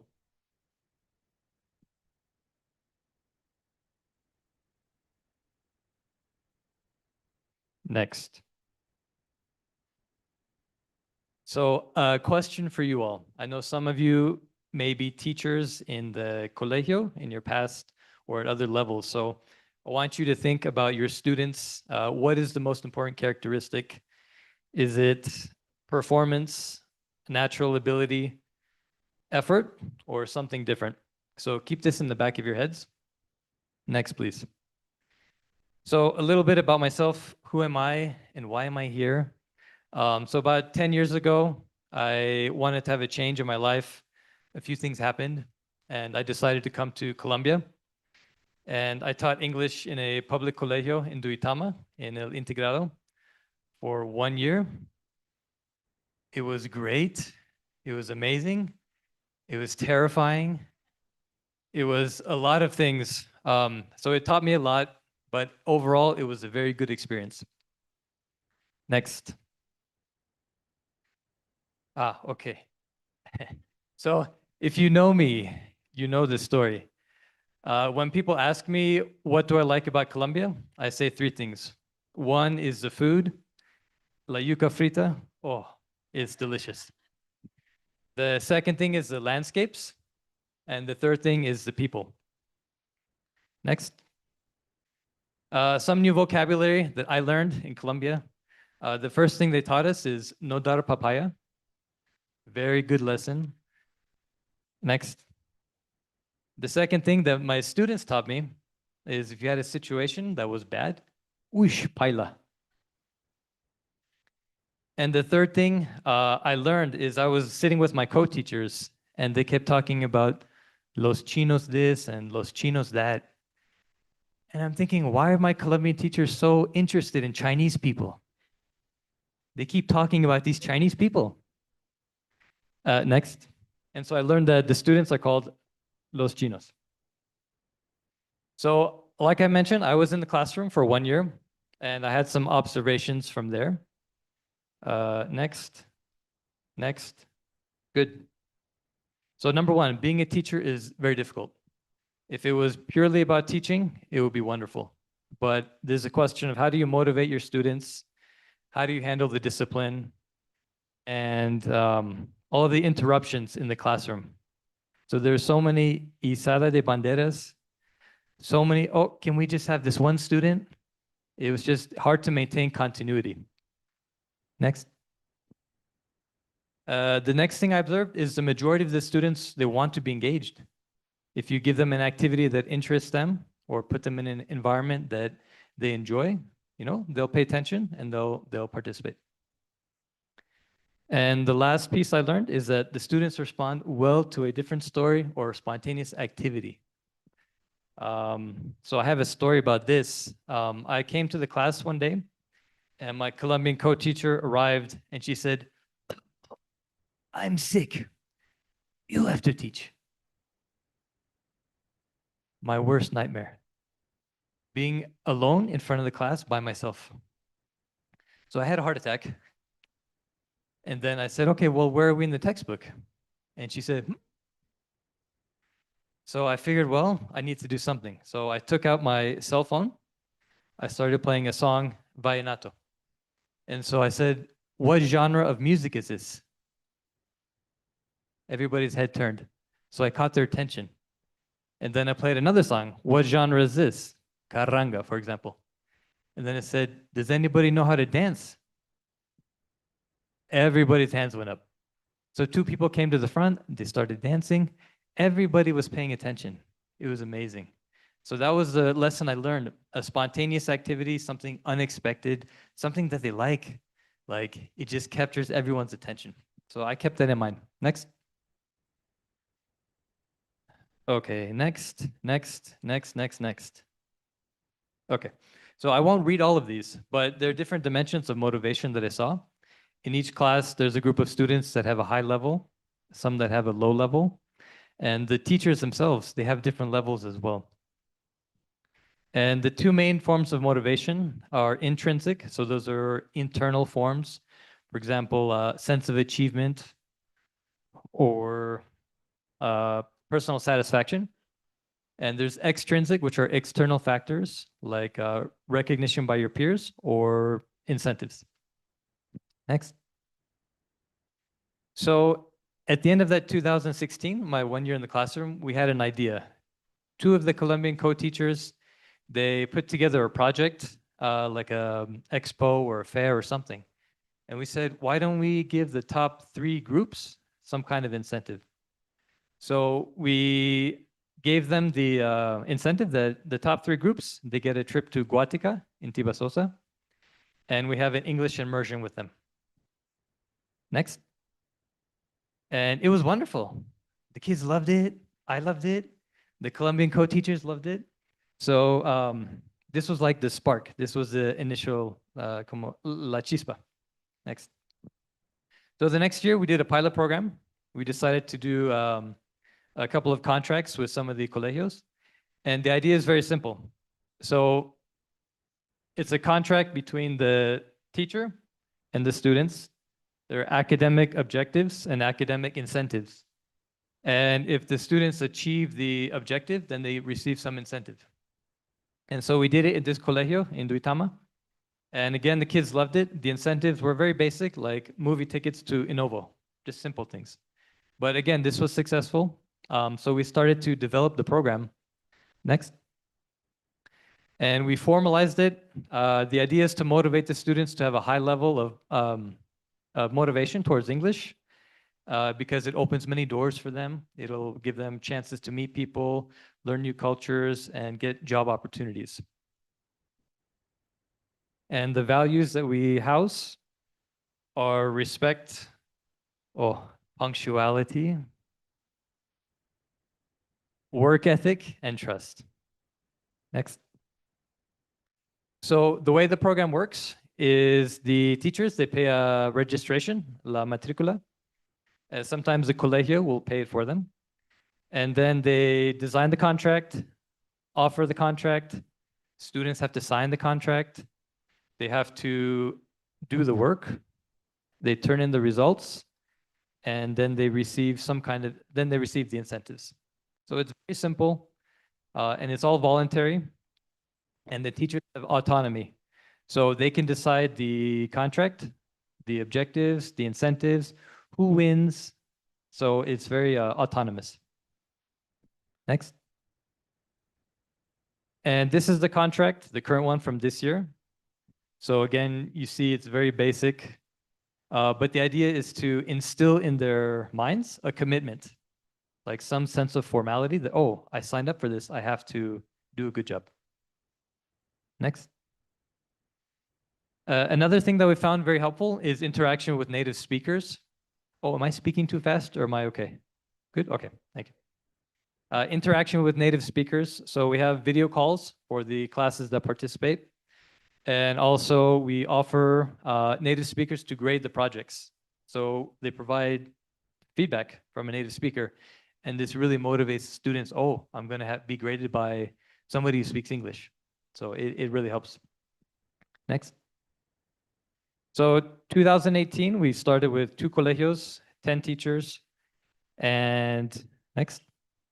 We found out that 66% of students experienced increased motivation. So 2/3 of the students, they were more motivated with the incentive program. And the average increase in motivation was 52%. So that's amazing. These are really good numbers. But what goes beyond the numbers is what the teachers see and what they tell us. Next. So this is one of the success stories that they provided. And this is really, really, really good. So they said one student at the beginning of the year had a low level of performance. They didn't talk in front of their classmates. They didn't do the group work. With the activity, they took it as a personal challenge. Intrinsic motivator, personal challenge. They participated, everybody saw their progress, and the student was recognized by the whole group. Extrinsic motivator. So boom, both of them. And so this thing, like beyond the numbers, these are the success stories. This is kind of what reinforced the idea that the program was useful. Next. Here are some statistics over the past 9 years. It's a slow progression, and we're targeting public schools in Duitama from grades 6 to 11. Next. Some of the projects and activities, again, it's autonomous. So the teachers, they can decide what they want to do. So we have some that do a talent show with the whole class. Some they do other individual group projects. They have podcast, high score in the ICFES, whatever they want. Next. Los chinos. So the incentives, we have academic incentives, we have entertainment incentives, we have my favorite food incentives, and the teachers, they decide what to offer. Obviously, the academic incentives are the ones we want to promote. So we have notebooks, online English courses, dictionaries, cartucheras, USB drives. Also balls like soccer ball, volleyball, basketball, all kinds of variety. Next. Yeah, like this is beautiful. I mean, you see their smiling faces. It's just a little thing, but like it stays with them. So this is cool. Next. Okay, at the end of each year, we'd have a survey. So a survey for the students and for the teachers. And we ask questions like, what did you like? What did you not like? What motivates you? And these are the results. So on average, 70% of the students were more motivated. So that's a very high number. The average increase per student in motivation is 41%. And this is over the past 8 years. So you can see over time, the numbers, they are actually there. So it is doing something. Next. So these are the comments by the students. I left them in Spanish. So what motivates you to study in general? Usually it's the same thing. It's to make my family proud, to get good grades, to get a good job, good university. Next. Okay, this is a little tricky one, but is it good? Do you think it's good to get incentives for your work? And I would say 90% of the students, they say yes, of course. 10%, they'll say yes, but, or they just say flat out no. And that's okay. It's not for everybody. Next. Okay, what did you like about the program? So this is broken up into 5 factors. The first one is participation. So the students, they really liked that most of their class participated. So if there's a student in the back who never talks, or a group that always has their head down, they notice that a lot of more people did participate. Next. The second factor is motivation. The whole idea of the program is to motivate the students, to get them excited, to have a high level of creativity and performance. And they always say that, oh, I saw all of my students participating or giving a good effort. So this is also very, very good. Next. All right, something different. The other factor is a different dynamic. So like I said, with my cell phone, what type of music is this?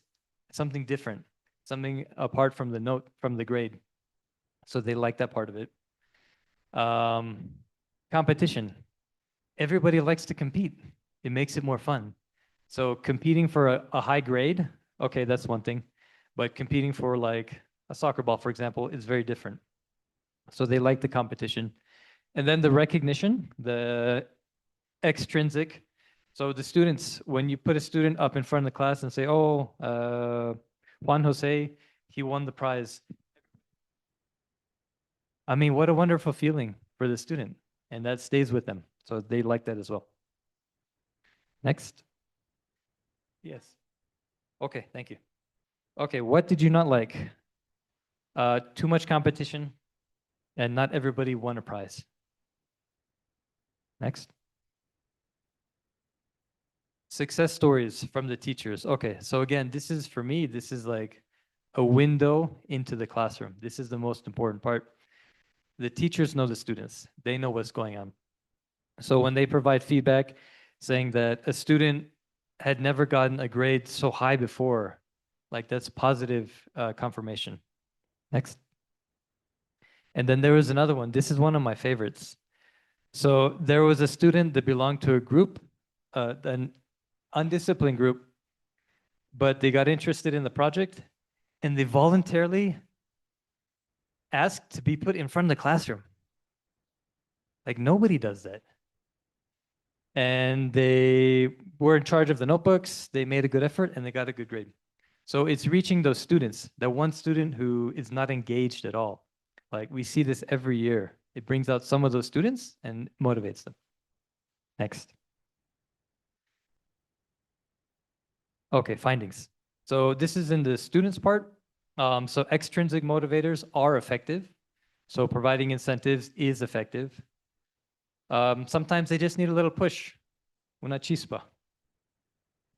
And like I said, they do value recognition by their peers. Next. The teachers, okay. So this is what I'm always curious about. So what do the teachers actually think? So they do see concrete results. They do see changes in their students. So that is excellent. Like I mentioned earlier, autonomy. They value autonomy a lot because when you get into a group of teachers, sometimes you have to do what the group wants, not what you want. And in the program, you can decide exactly how to tailor the contracts. And the last piece I put is that they do not all agree with using incentives. So not all of the teachers participate, and that's okay. It's voluntary. Next. Conclusion. Yeah. So in an ideal world, you would not need intrinsic motivation. So personally, I don't like the idea of incentives. Every time I go in front of the class, I say, the main point of the program is not the incentives. It's the feeling of recognition, feeling that you achieve something. Sometimes you just need a push. We talked about that. And using incentives in the classroom is an effective strategy to increase performance, increase motivation, and make the class more dynamic and fun. Next. Thank you.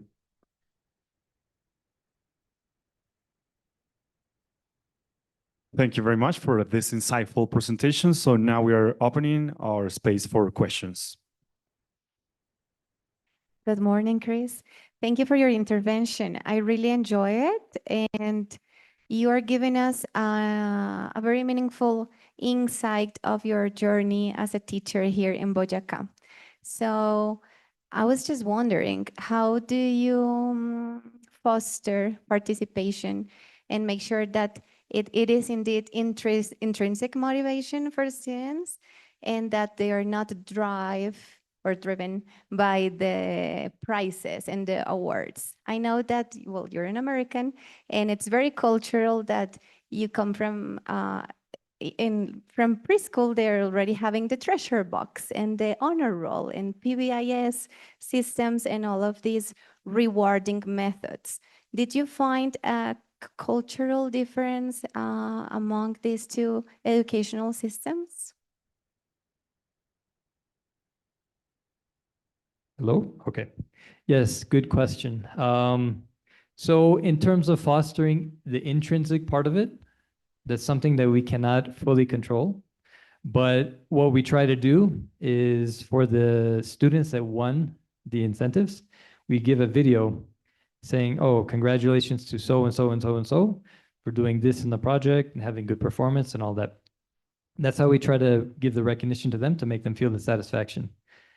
What was the second part? I asked about the cultural shock or the cultural differences between both educational systems, like from America and Colombia, since I believe that the American culture has a very rewarding target type. So just curious. Yeah, so in the US, it's a lot more results oriented. You have to do this, you have to get 100 on your grade, or else you're gonna be punished, whatever. In Colombia, or at least in Duitama, it's not as strict. So, I mean, there are some like punishments or castigos, but it is very different dynamic. I think in the US, it's more strict. It's kind of a sterile environment. In Colombia, it's a lot more colorful and a little looser.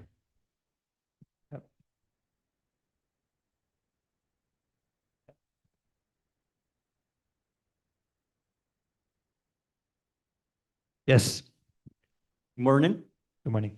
Okay, my question is, based on your experience, was there any kind of resistance from the parents, or how the parents take part on this process? From the parents, so in the beginning, it was very positive. So we had some activities for the students, like outings to Manoa or Guatica, and the parents, they were amazed. Like they could share with their students like that. After the initial couple of years, I haven't heard much from the parents. Like I personally don't have much interaction with them, other than some of the success stories from the teachers. They say that their students are like this, and sometimes they mention the parents, but I don't have much on that, sorry. Thank you. Sure. I have another question. Sure. Yeah. So do you consider there is something different if you have structured the contract in an oral format instead of the written one? I mean, if you have talked about, I don't know, like your students, we're gonna make this project, and this is like the rubric or the guidelines. Do you consider there is something different instead of making the written contract? Okay. Yeah. Yes, definitely. So having a written contract, it feels like a formal agreement. Like you have your signature, you have to produce something. So definitely that's one of the reasons. Yep. Yep. Good morning. Hello. Thank you so much for your introduction with us. And I would like to know what is your most meaningful experience teaching with us, keeping in mind that your students have increased their motivation in their classes. Yeah. I would say meaningful experience, like you're putting me on the spot, I have to think. But the first thing that came to mind is maybe the second or third year we did the incentive program. And then a student just came up to me with his soccer ball and he said, "Thank you." Like that's it, just a simple thank you. I mean, for me personally, that's all I would like, just a thank you. In terms of other meaningful experiences, it's the success stories. Like the teachers who say that there was a student who never talked, never participated, would be indisciplined, and then 180 degrees, like complete change. Like those are just wow. Those are very meaningful too. Yep. Thank you. Good morning, Chris. Good morning, everyone. I didn't see your findings. I don't know if you said it. How could you make teachers understand that there is a big difference between the conductivism and your method? Because I know working with teachers sometimes is hard, right? When they have to do that, when you have to do that. If it is a project that you're gonna spread all over Boyacá, so how you do it? Because I know it's not easy. Yeah, so like I said, the program is voluntary. So the idea is that the teachers that they want to participate, they can. The ones that are not in agreement, they don't have to. And for me, the way I see it, growth should come organically. So a teacher should see, oh, hey, my colleague is doing the program, and they can talk with them and they say, oh, what if you try this? What if you try that? Maybe they try it. So, oh, okay. We'll talk. I just have a question. I just want to know a little bit more about the amount of the population that you're working with. And this is because I don't know if this method will work with a school with, let's say, 50, 55 students. So usually when we work for public schools, we have this amount of students in some cities. So do you consider that it's a good way to foster participation and everything? Are you talking about in a smaller colegio? In each one. I mean, it's for every school that you see, we have this amount of students. So it is reliable to do that. Yes. So we have done it in colegios that are small, like maybe 100 or less students. And it's the same idea. They may only have one English teacher, and that one English teacher is the only one that does it. And we have done it, yes. So the program, it can be ported to different colegios. It doesn't matter the size. We just need one coordinator at each colegio. They have to be invested and want to do it, and then they can promote it among the other teachers. Yep. Okay. Muchas gracias, Dr. Khosravi. I forgot to mention, I'm not a doctor, but thank you very much.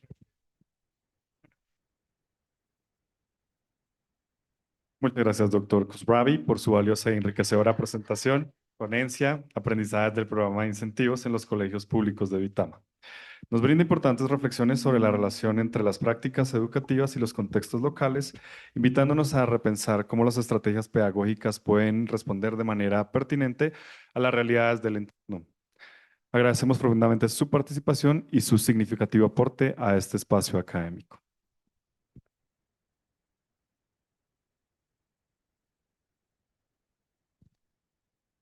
Prosiguiendo con nuestra agenda, damos paso a un espacio cultural en nuestra programación.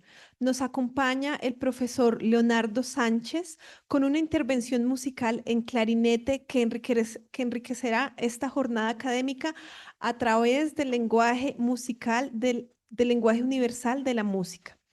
Leonardo David Sánchez es clarinetista colombiano, egresado del programa de inglés de la Universidad Nacional Abierta y a Distancia, UNAD, y docente del Instituto Virtual de Lenguas. Es maestro en música con énfasis en clarinete por la Pontificia Universidad Javeriana. Se ha presentado como solista con la Banda Sinfónica Javeriana y con la Banda Sinfónica de Tocancipá. En 2013 fue becario del Festival Internacional de Música en Cartagena y en 2014 ganador de la convocatoria de estímulos del Ministerio de Cultura, gracias a la cual realizó una pasantía artística en la joven banda sinfónica de la Comunidad Valenciana en España. En esta ocasión estará acompañado por el pianista Cristian Espinosa para interpretar la obra Introducción, tema y variaciones de Joaquino Rossini, escrita para clarinete y piano. Cristian Espinosa es un pianista colombiano formado en la Universidad El Bosque. Ha sido ganador de concursos nacionales como el concurso Jóvenes Talentos Salesianos, el Concurso Nacional de Piano Federico Chopin y el Festival Nacional de Piano Universitario de Medellín. Asimismo, ha participado como solista invitado en la Serie Internacional de Grandes Pianistas y se ha desempeñado como docente en la Universidad Pedagógica y Tecnológica de Colombia y la Universidad Juan de Castellanos.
Uh, everybody knows me as a English teacher, but now I have the privilege to be playing something that I really like, which is the clarinet, because although you don't even believe me, I have another career under my belt, which is music. I graduated from Javeriana in 2014, and today we're going to be playing a repertoire from the clarinet, which is instrumental, and it is Introduction, Theme, and Variations by Joaquino Rossini. So I hope you like it.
Agradecemos al profesor Leonardo Sánchez y al maestro Cristian Espinosa por esta destacada intervención musical, que ha enriquecido nuestra jornada y nos ha brindado un valioso espacio de encuentro a través del arte. Cedemos el espacio a la presentación de nuestro segundo taller del día titulado Freyer Model, a visual conceptual tool for enhancing vocabulary acquisition in the language classroom, a cargo de Carolina Suárez Vargas y Valeria Sischka. Carolina desde Colombia en modalidad presencial y Valeria desde Ucrania en modalidad virtual. Este espacio se desarrollará en formato híbrido. Carolina Suárez is an English language educator and researcher with over 17 years of experience in bilingual and multicultural educational contexts across secondary and higher education. She holds a bachelor's degree in modern languages, a specialization in ethics and pedagogy, a master's degree in bilingual education from North Carolina, United States, and a master's degree in neuropsychology and education. She's currently a doctoral candidate in education at a university in Mexico. Her professional trajectory includes language teaching and research experience at several public and private universities in Colombia, including Universidad Sergio Arboleda, Universidad Santo Tomás, and Universidad Pedagógica y Tecnológica de Colombia. She's also taught at the secondary level, contributing to the development of innovative pedagogical practices in English language teaching. Valeria Sischka is a passionate Ukrainian educator, researcher, and EFL teacher with 5 years of experience. She holds a master's degree in applied linguistics from Uzhhorod National University and has earned a certification in teaching English in emergencies from Eastern Washington University. She is also a two-time recipient of the Erasmus Exchange Program grant and holds a CELT certificate with a Pass 8, the highest grade awarded. Valeria is affiliated with Childhood Education International, where she collaborates on international partnerships and co-research initiatives with educators and institutions in the United States, contributing to projects that promote holistic language pedagogies. Her research and professional interests include social emotional learning, trauma-sensitive teaching, and mindfulness in English language teaching.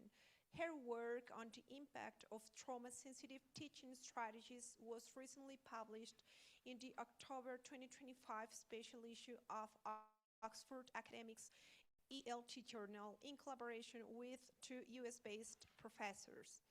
In February 2026, she was interviewed by Eastern Washington University regarding her trauma-sensitive teaching practices in the English language classroom. Currently based in Chile, Valeria Sischka continues to teach and mentor students in Ukraine and across Europe, supporting them in developing their English skills and building confidence as they adapt to new cultural, professional, and academic environments.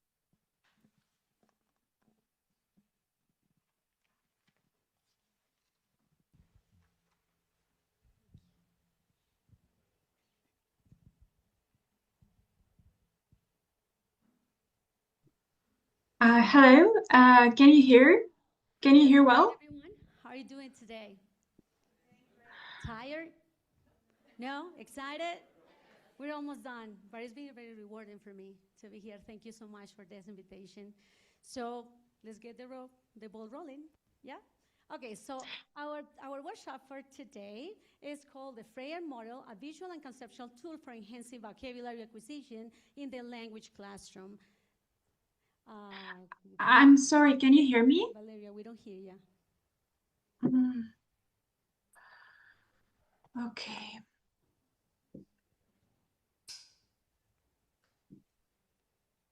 Do you hear me? Yes, I can hear you. How could it be weird?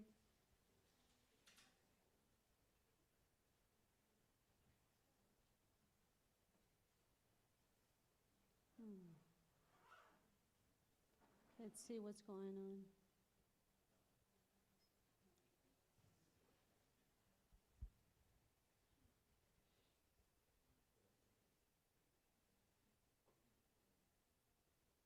Say something. Can you hear me now? No.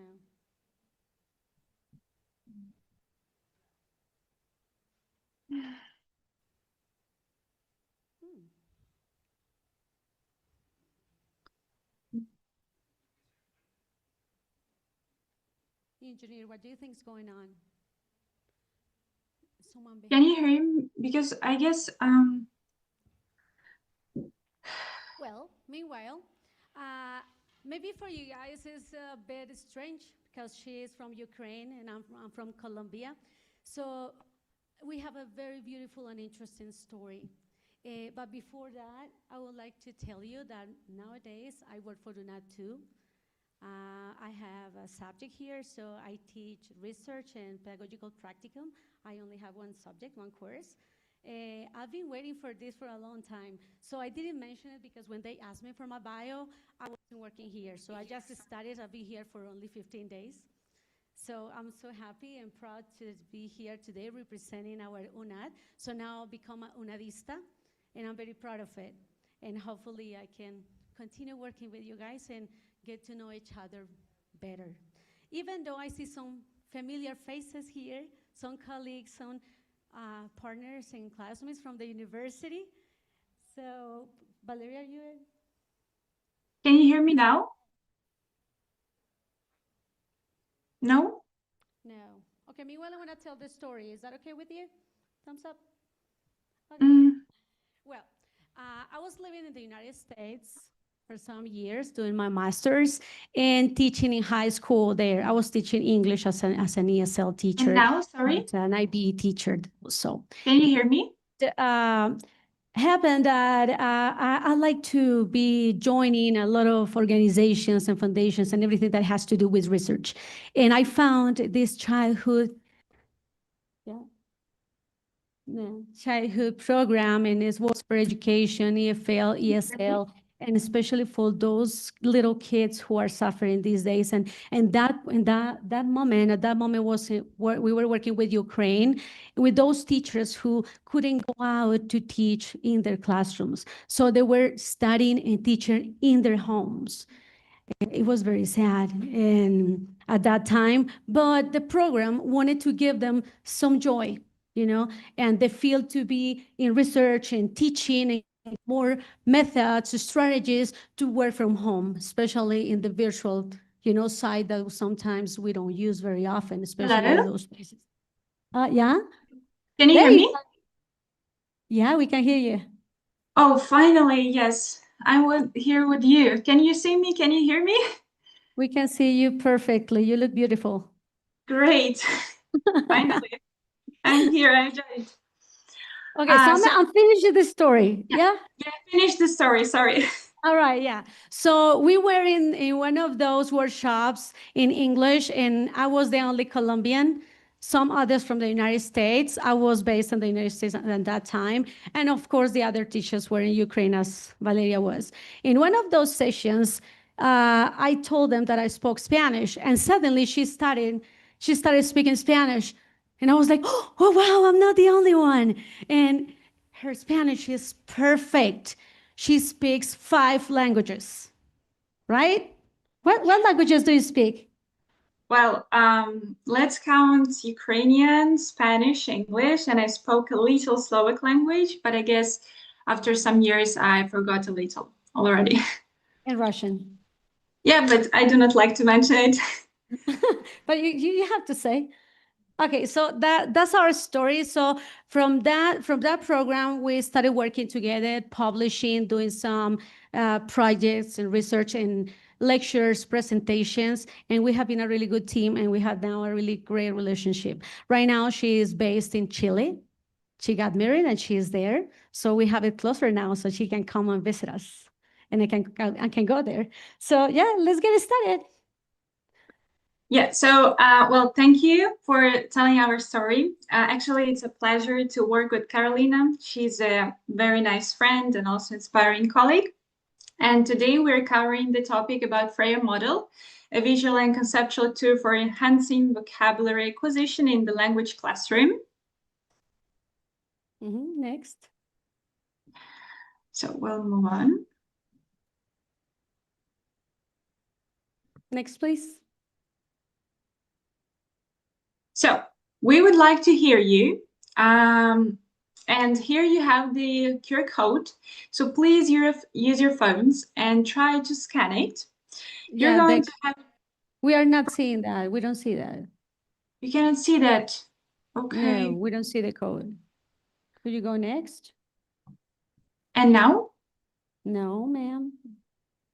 So next. Well, I have been showing that. Yeah, we're looking at the first one. So before that, so we would like to tell you that the purpose of this workshop is to be ready to apply the Freya model today by yourselves and then take it to the classroom. Next. Sorry, can you see it now? Yeah, we can see it now. Okay, great. I hope, and can you see that I changed the slides? Yeah, we can see the QR. It's fine. Good, perfect. Yeah, so sorry for that. Let's move on to the QR code. So you can scan it with your phones, and we really want to hear you. What level you're teaching currently, what difficulties you face while teaching vocabulary, and of course, if you have already applying any graphic organizers or any other strategies in your classrooms. So please scan it, try to answer. You have approximately 1-2 minutes.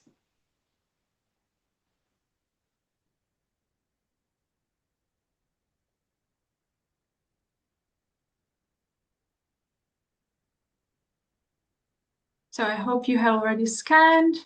Let's have a look here if we are going to have any answers. Can you see the website with the answers? Yes, ma'am, we see it. Great.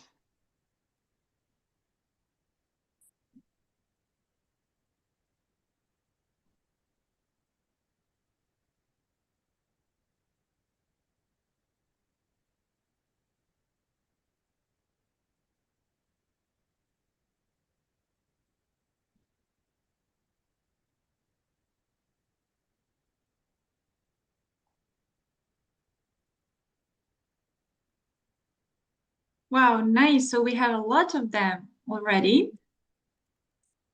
Great. So we can see that some people are teaching at university. Great. Okay, college, B1, A1 levels. Okay, so we have, yes, pronunciation. Do we have here high school teachers, elementary teachers, secondary teachers? Yeah, good. College, university. So let's see what you're applying. Okay, you have matching activities, really great. Mind maps, great repetition drilling, nice. Good. Let's see the second one. Share your difficulties with teaching vocabulary. So Spanish words that don't have translation. Awesome. Lack of phonemic awareness, mother language.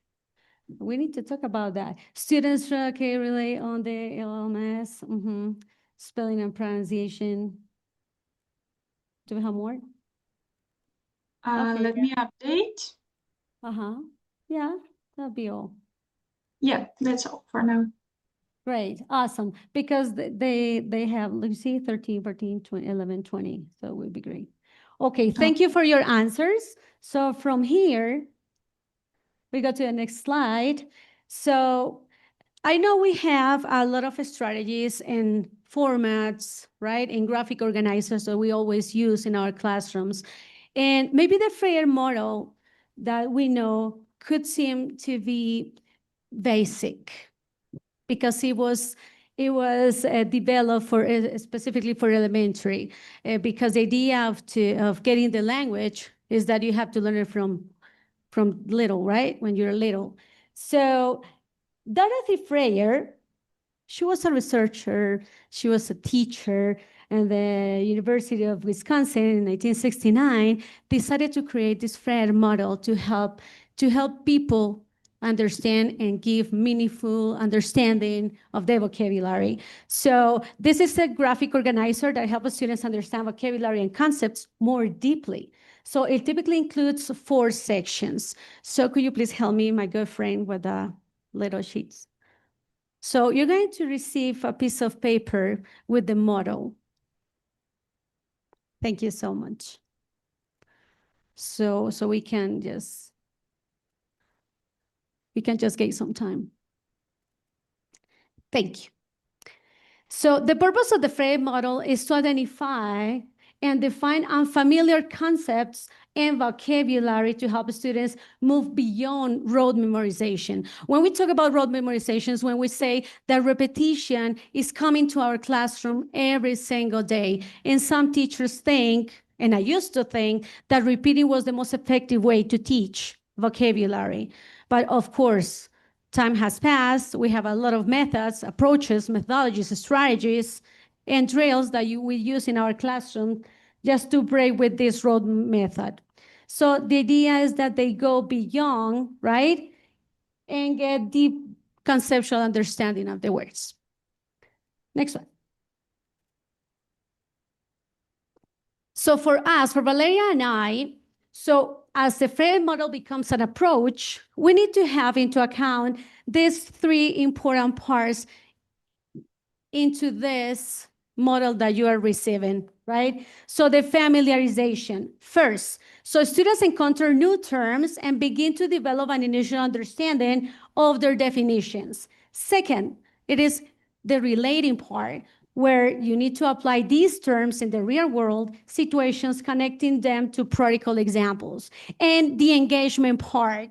So finally, so the students practice actively these terms in discussions, projects, and real-life scenarios. These pictures that you can see here are taken from the work that I have done in the United States with my students of ESL classes. So they really enjoyed it because even they didn't know English at the beginning, they could understand the readings working with the FRED model. And we had to do it on paper because if I started working with the interactive way, some of them didn't even know how to use a computer. So it was really difficult. So we needed to find ways, for them to understand and learn better and make their life easier. That is our job as English teachers, right? As English teachers, sorry. Next one. And here is what we have. This is only one of the many, designs that we can find online.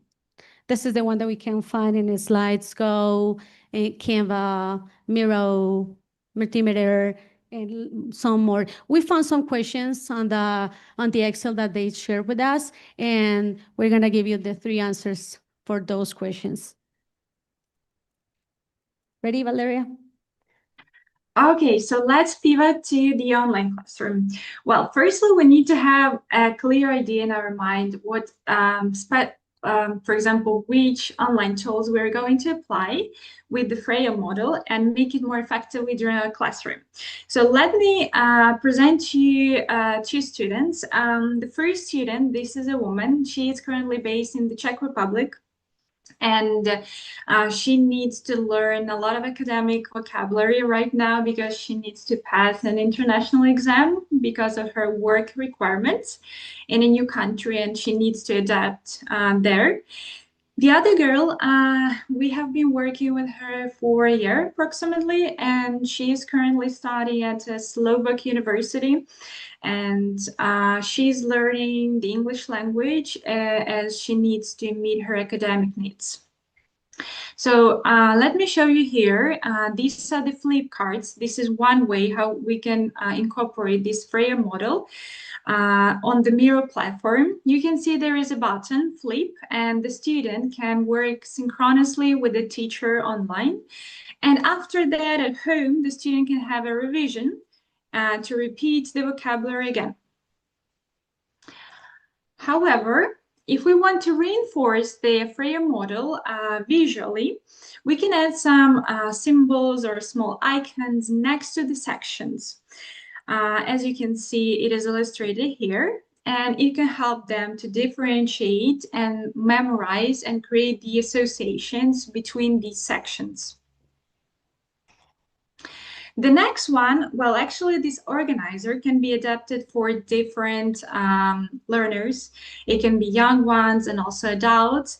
For the young learners, movie characters or heroes can be added to the sections. There is an option on this flip card, as you can see, drop to add image. And then next to the name of the section, we also have the image of their favorite character, for example. So it will not only promote positive and safe learning environment, but also it will help them with the memorization process. And what is very important during the Freya model, that they can participate in the discussion, and it can also improve their speaking ability as well.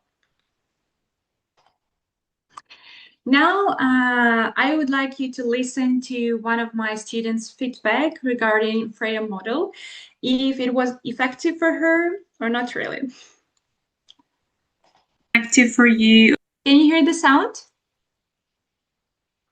Of the student? Okay, thank you. Or not really effective. How do you feel about this model? This model was good because firstly I see the word and I try to talk their definition, and after characteristics and characteristics, and after how I can use these words in examples, and how I cannot use. Good. And now we want to try it on your own. So let's get down to business. I hope you have heard this song a lot of times. So Carolina. Yes. Okay. So we had an idea at the beginning, thinking that the auditorium was going to be bigger, as it is not. So we needed to change. But it's what we do sometimes, right? Teachers need to do changes since, you know. Okay. So we're going to take advantage of a good friend, our American friend, Chris. Yes. So we're going to help us read, please. Yes. Thank you so much. Well, there's fine. Am I reading this? Yes. Okay. How exactly does pollution cause animal extinction? Human activities such as industrialization and transportation result in the release of various pollutants into the environment. Pollutants such as chemicals, heavy metals, and plastics contaminate water sources, soil, and air, which have harmful effects on the animals that rely on these resources. Animals are directly exposed to these pollutants through ingestion and inhalation, or indirectly through the food chain. This exposure leads to health issues, including a weak immune system and developmental abnormalities. Therefore, animal populations decline or even become extinct. Thank you so much.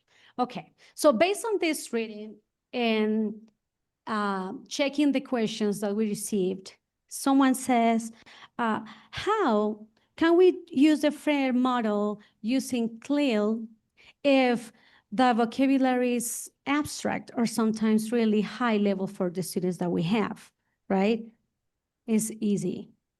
So it's not difficult. That's why the Freya model works. It doesn't matter the level that we have, we can use it, right? So what we're gonna do is we're going to choose one word. So I highlighted pollutants, but I think you can choose any of the words that you want. So could you please work in pairs and try to look for a word that you think it seems to be difficult for your students, because I know it is not for you, right? So check one, and you're going to write the word in the space, in the little square in the middle that says word. So write your word there, right? Yes, you could choose maybe environment, you could choose harmful, Maybe inhalation, ingestion, chain.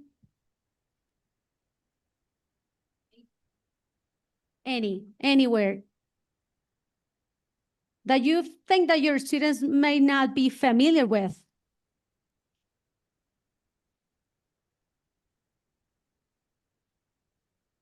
Okay. Good.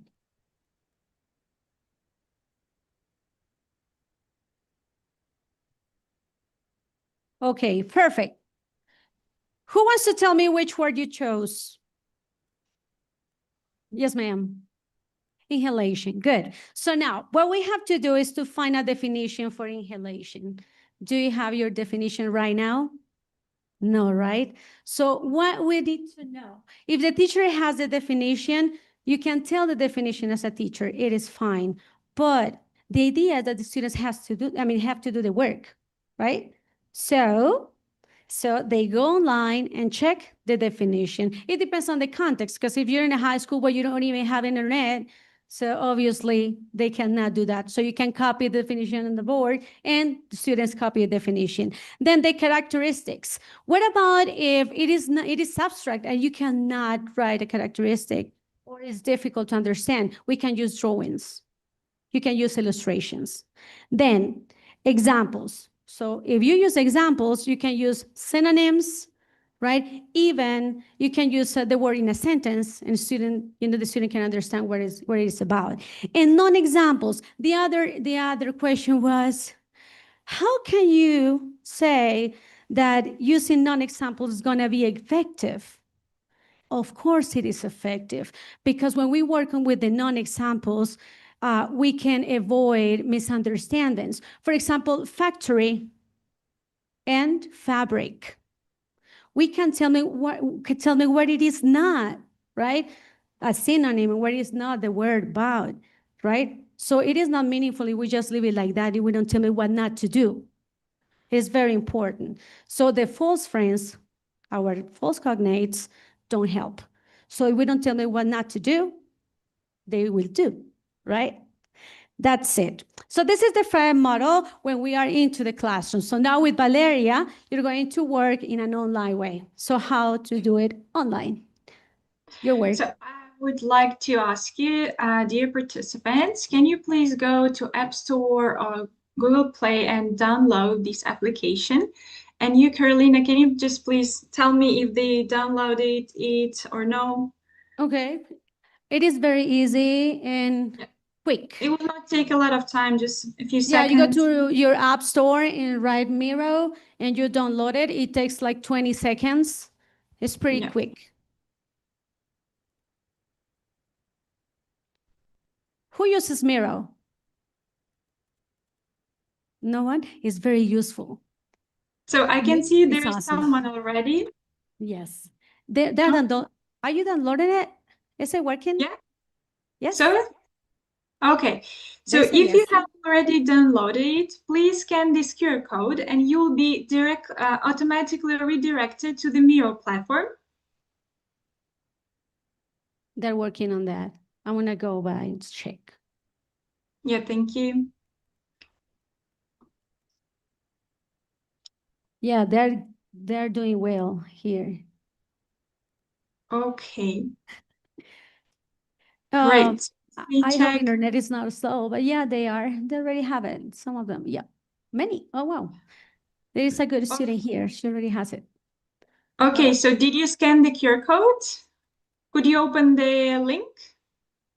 Yes, I can see. Yes. Yes, there is someone else. Yeah, great. I see some people. Lovely. Yes. Nice. I can see our boss here working on that. Good. So, yeah, so Yes. please try to open the space via this application. Now, let's just check if can someone please click on the flip button, if it works for you. Can someone click on the flip button? They are working on that. Yes. Does it work for you guys?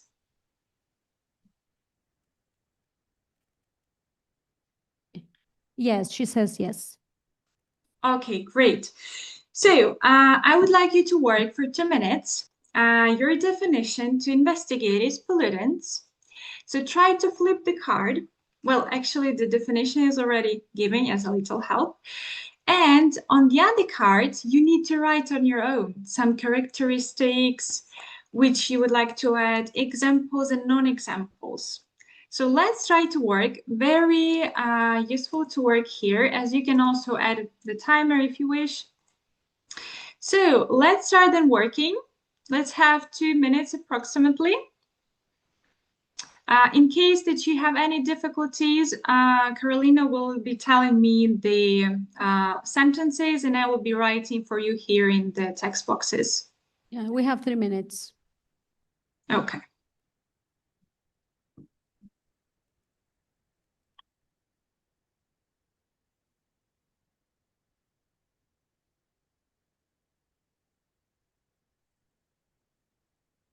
You can flip them all now. Yeah, but the people should flip it. Can they flip or no? So you can click here on the buttons and you can flip on your own. Can you do that or do you have any issues with that? Some of them are doing it, some of them can't, but it's fine. Just Yeah. keep going. Okay, so let me then, can you ask someone for characteristics and I will write here for them? Yeah. Who wants to say one characteristic for pollutant? Yes, ma'am. Do you have one characteristic? Not yet. Marce, do you have one? Not yet. Maybe examples or non-examples. We have things here, right? Okay. Can be a substance. Okay, substance. Yes. It is toxic. Toxic. Great. Yeah. Good. What about examples, non-examples? Any ideas? I can give you an example. Okay. Something that you can drink. Okay, nice. And no, what about non-example? Oh, yeah, sorry. And here, examples, any ideas? Some examples or ideas, dear teachers? Smog or industrial waste. Great. Thank you. Thank you. Good. Nice. Okay. Lovely. Let's move on. So, yeah. Thank you for your participation. And let's yield it. So let's just quickly summarize. We would like to hear someone, because of maybe time frames, just to hear some words regarding offline classroom and online classroom. So which one do you prefer, or how do you feel more comfortable? Working online on the platform, as UNADistas teachers, we know that we have to work online, or working in person, giving the handouts to the students. So what is your takeaway from here? So which one is better for you? How do you prefer to work into your classroom? So I personally consider that it is not the same to work in person, in face-to-face, or even in virtual, and it depends on my students' level, because it is not the same to work with children this kind of activity, or maybe with high school students, as it is our case. Okay. Anyone else? He's giving us 1 more minute. Who else? Nobody else. Okay, thumbs up if you like it. Good. Oh, Jesus. Okay, we are so glad. Thank you so much. Thank you, Valeria, for attending, for receiving this invitation from UNAD. We are so happy and grateful for you being here with us. Thank you so much. Thank you for having me. It was a pleasure to present and to be here today with you and share our knowledge and experience, and of course, listen to our professionals in education field. So thank you.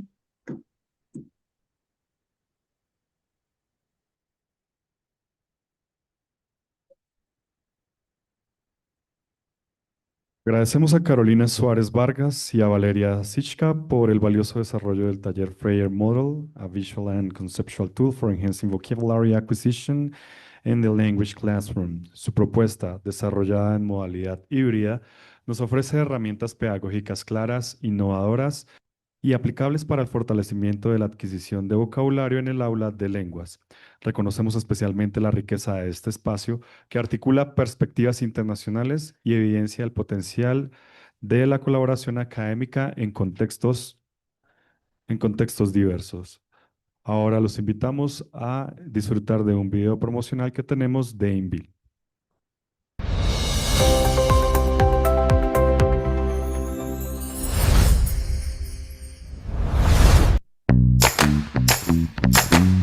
You know you can do this. Hold on! Don't you remember you're not good at English? Let's try something easier. Send a voice message and trust yourself. You know your pronunciation is horrible. You know, you can apply to travel abroad. Check, there are so many different programs. Just give it a shot. Give up. There's no way you can get access to these programs. You know your English level is not enough. Muchos hemos vivido estos momentos, pero no tienen que ser tu realidad. En el INVIL te preparamos para evitar estas situaciones fortaleciendo tus habilidades lingüísticas y sobre todo la confianza, para que tu voz se escuche con seguridad en cualquier parte del mundo.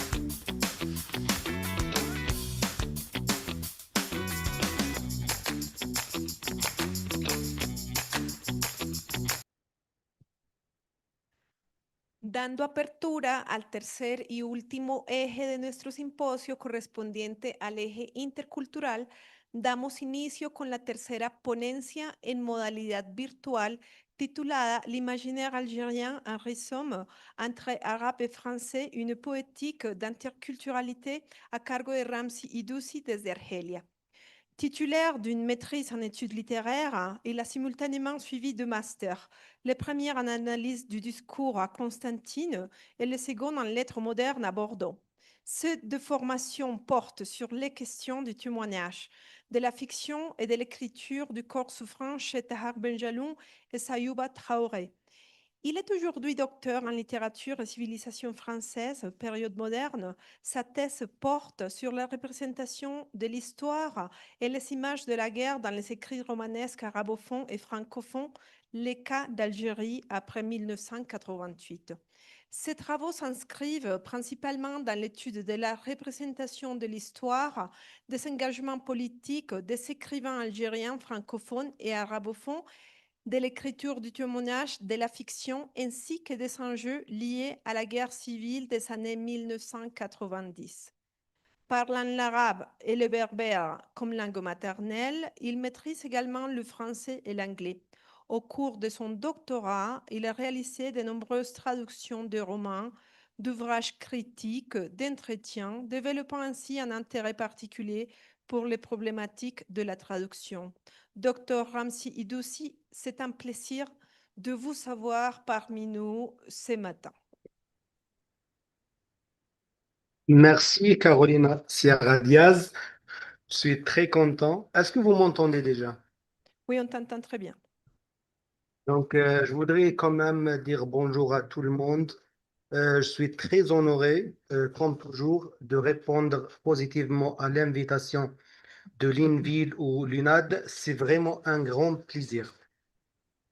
Donc, je rentre directement dans l'intervention qui est un petit peu théorique, plus qu'il n'y a pas de diapo, il n'y a rien qui va vous prendre le temps ou l'énergie.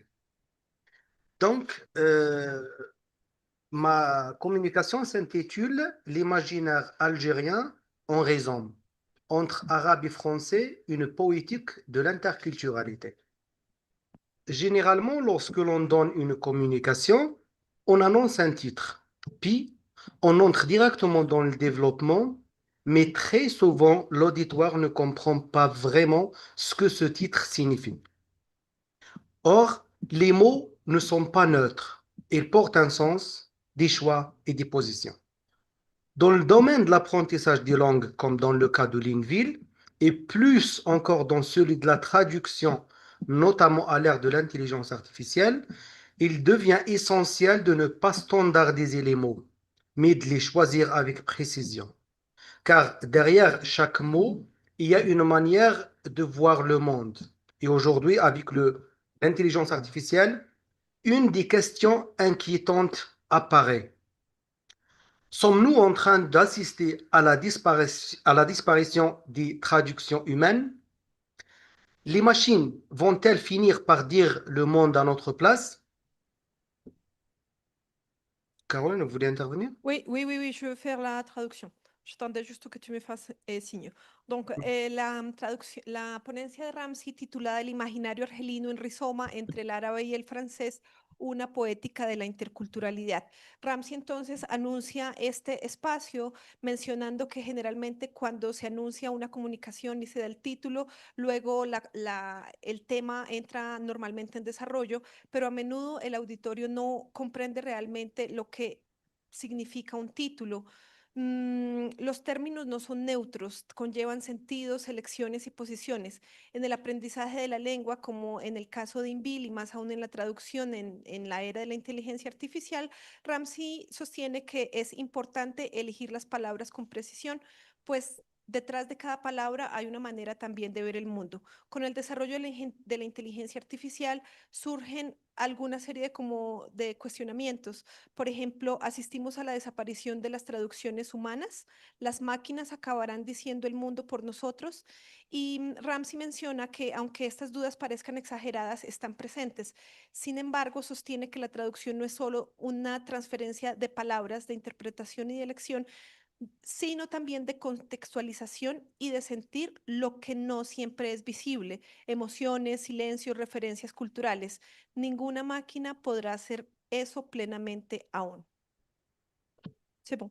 Donc, c'est précisément cette dimension humaine, interprétative, sensible et culturelle qui se trouve au cœur de ma communication. Mais avant d'aller plus loin, permettez-moi de vous poser une simple question.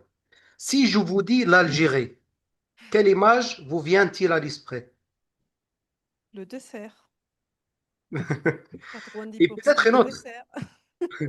Si je dis Colombie, est-ce que l'image est différente? Bien sûr. Voilà. Donc, ces images ne viennent pas toujours de notre expérience directe. Elles sont souvent construites par des récits, des médias et des discours qui circulent dans le temps. Dans son ouvrage intitulé Océanos de Arena, et plus exactement à la page 14, l'écrivain colombien Santiago Gamboa souligne qu'au milieu des années 90, l'Algérie et la Colombie figuraient parmi les pays considérés les plus dangereux au monde. Je vais faire la traduction si tu veux. Est-ce que vous avez l'image déjà du livre? Vous pouvez la lire directement. Pardon, je n'ai pas entendu. Si vous avez la citation Oui, je de, l'ai. ouais, Ah, donc, je ne l'ai pas sur moi, mais je peux la chercher vite fait. d'accord. Bueno, entonces Ramsey nos menciona, hace una primera actividad diciendo, y si digo Argelia, ¿qué imagen les viene a la mente? Y luego dice, y si ahora digo Colombia, ven cómo es realmente diferente y cómo esas imágenes son construidas por una serie de medios que circulan en el tiempo. Y toma el ejemplo de una referencia literaria colombiana que es Océanos de Arena del escritor Santiago Gamboa. Justamente hace un par de días habíamos hablado con Ramsey al respecto sobre una frase que se mencionaba en la página 90 de este libro. Je cherche encore l'image, Ramsey, je ne sais pas si je Sinon, l'ai sur mes je yeux. pourrais Attends, attends, je vais la chercher. Merde.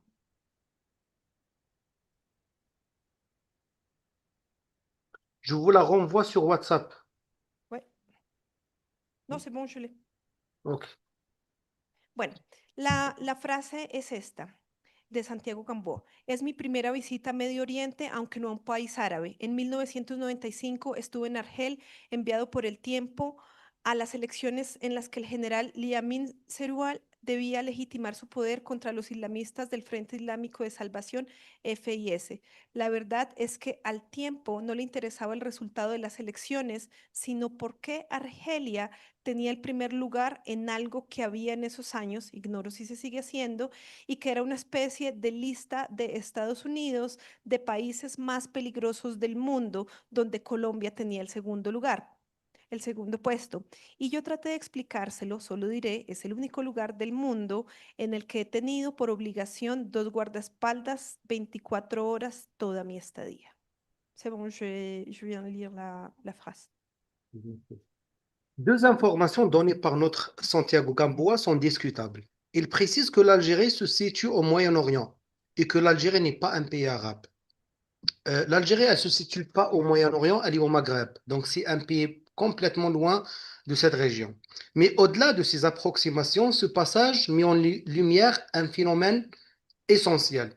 La manière dont l'imaginaire international se construit, circule et se fige autour de certaines représentations souvent liées à la violence, comme le cas de la Colombie. On l'associe tout le temps à la violence, tout le temps à des clichés. Allons demander la même question aux Algériens. Quelle personnalité leur vient-il à l'esprit lorsqu'on évoque la Colombie? Certainement pas Simón Bolívar, ni Fernando Botero, et encore moins Gabriel García Márquez, mais surtout Pablo Emilio Escobar Gaviria. Ce décalage entre imaginaire et réalité constitue le point de départ de ma réflexion. Ayant eu l'opportunité de séjourner à plusieurs reprises en Colombie, sur de longues durées, j'ai pu observer une réalité riche, diverse et dynamique, qui dépasse largement ces représentations simplificatrices. Il ne s'agit pas de la Colombie de Pablo Escobar, mais celle de la salsa, de l'Amazonie, des Caraïbes et surtout celle de la pluralité culturelle et de la tolérance.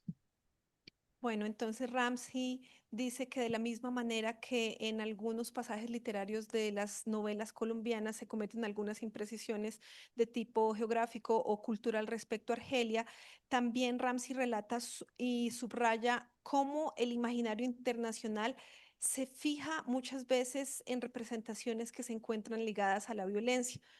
Y dice, si por ejemplo le preguntásemos a los argelinos sobre una personalidad colombiana, seguramente no les vendría Gabriel García Márquez ni Fernando Botero, sino posiblemente lo que más conocen en esos países es Pablo Escobar.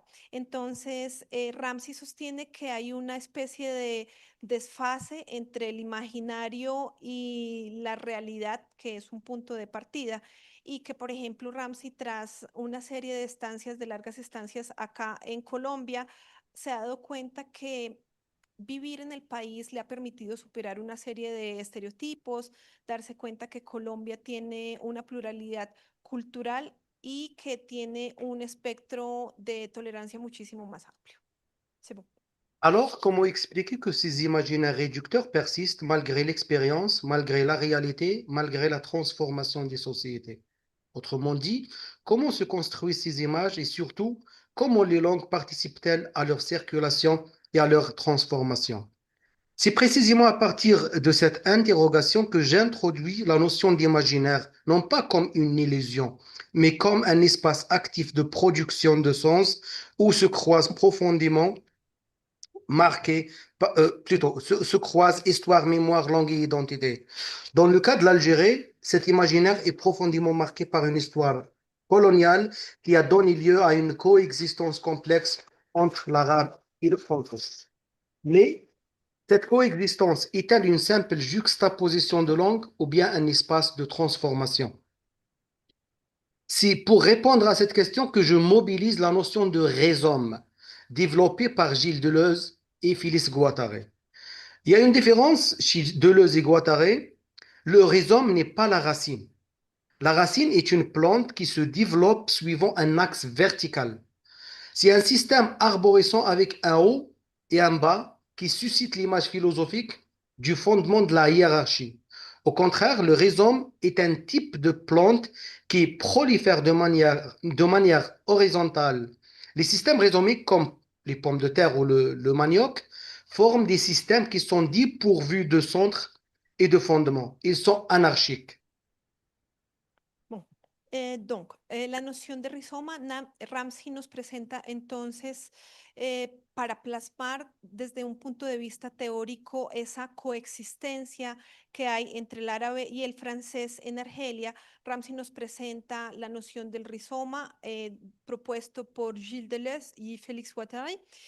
Y menciona que a diferencia de una raíz vertical y jerárquica, el rizoma prolifera horizontalmente y nos menciona dos ejemplos como la papa o la yuca, diciendo que esta metáfora carece de centro y de fundamento, y a partir de esta perspectiva hay elementos que se conectan y se transforman permanentemente. Nos dice que en Argelia la relación entre las lenguas no es una separación que surja de manera clara ni una jerarquía que sea estable, es más bien un espacio de pasajes y de superposiciones donde los hablantes mezclan y también transforman frases de árabe adaptadas y palabras francesas o expresiones adaptadas a cierta dinámica de lógicas locales. Y esto para Ramsey es el imaginario en rizoma, es decir, hay una multiplicidad del movimiento que no podría encerrarse particularmente en una sola identidad. C'est bon. Mais cette richesse s'accompagne aussi de tensions. L'histoire coloniale a laissé des traces profondes dans la hiérarchisation des langues. Le français a longtemps été associé à des formes de pouvoir, de prestige, voire d'institutionnalisation, tandis que l'arabe, dans ses différentes variantes, renvoie à des ancrages culturels, identitaires et affectifs. Mais cette tension est-elle un obstacle ou une ressource? C'est ici que la notion poétique de l'interculturalité prend tout son sens. Par poétique, je n'entends pas seulement la littérature, mais une manière de produire du sens, une manière d'habiter les langues, de les faire dialoguer et parfois même de résister à des cadres imposés. Dans les productions culturelles, soit littéraires, orales ou numériques, on observe des formes d'expression qui jouent avec les langues et qui les détournent. Parfois, même les réinventent. L'interculturalité n'est donc pas seulement une rencontre, c'est un processus de négociation, de transformation et parfois de création. Mais en littérature, ce processus ne se donne pas toujours à voir de manière directe. Il s'exprime souvent dans des formes discrètes, des silences, des fragments et des détours. C'est précisément ce que j'ai cherché à comprendre dans ma thèse de doctorat, intitulée La représentation de l'histoire et les images de guerre dans des écrits arabophones et francophones. Cependant, mon objectif n'était pas uniquement d'analyser la violence, d'ailleurs la violence en tant que phénomène historique ou littéraire. Il s'agissait surtout de comprendre la manière dont cette violence est traduite, interprétée et reconfigurée à travers les langues et les cultures. Bon, c'est un long morceau à traduire, je vais faire mon mieux. Ouais, verticalement. Bon, bueno, Ramsey se centra en este pasaje particularmente en la noción de la interculturalidad y sobre ciertos aspectos que no pueden traducirse con palabras. Nos habla sobre la interculturalidad como un proceso de negociación y de creación.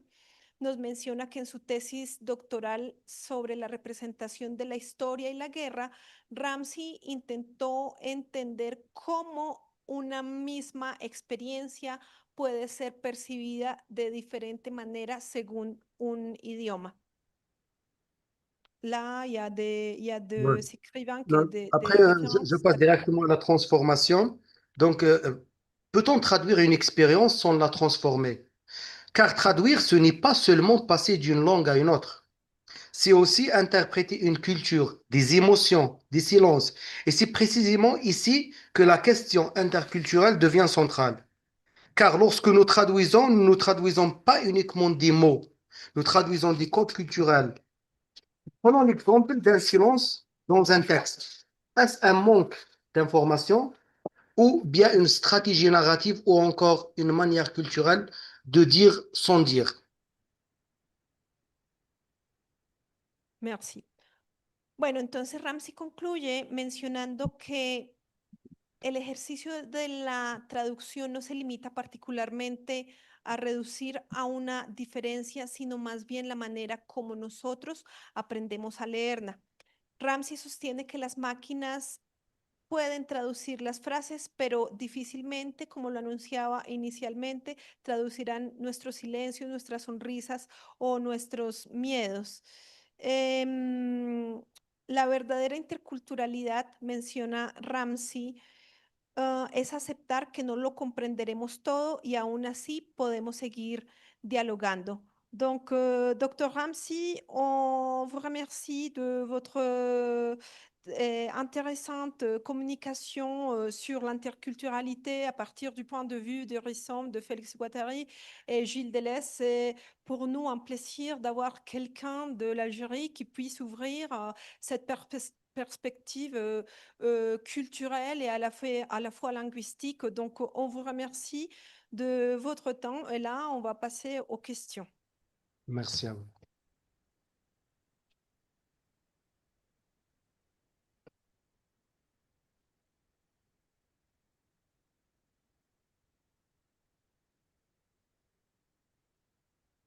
Bon, j'ai quelques questions déjà que j'ai reçues. Si tu veux, je le lis. Pour toi, il y a déjà 2 questions. Donc, la première question, Ramsi, c'est... alors, donc, il y a quelqu'un qui nous dit, donc, dans votre intervention, vous mentionnez que l'IA ne peut pas traduire nos silences ni nos émotions. En tant qu'enseignant de l'Institut virtuel des langues à l'UNAD, et comment pouvons-nous intégrer cette dimension sensible dans l'apprentissage des langues pour que nos étudiants ne voient pas la traduction comme un simple processus technique? Justement, ça c'est Je une vais la question. traduire. Attends, s'il te plaît. Je vais la traduire. Entonces, la primera pregunta es, en la intervención mencionas que la inteligencia artificial no puede traducir nuestros silencios ni nuestras emociones.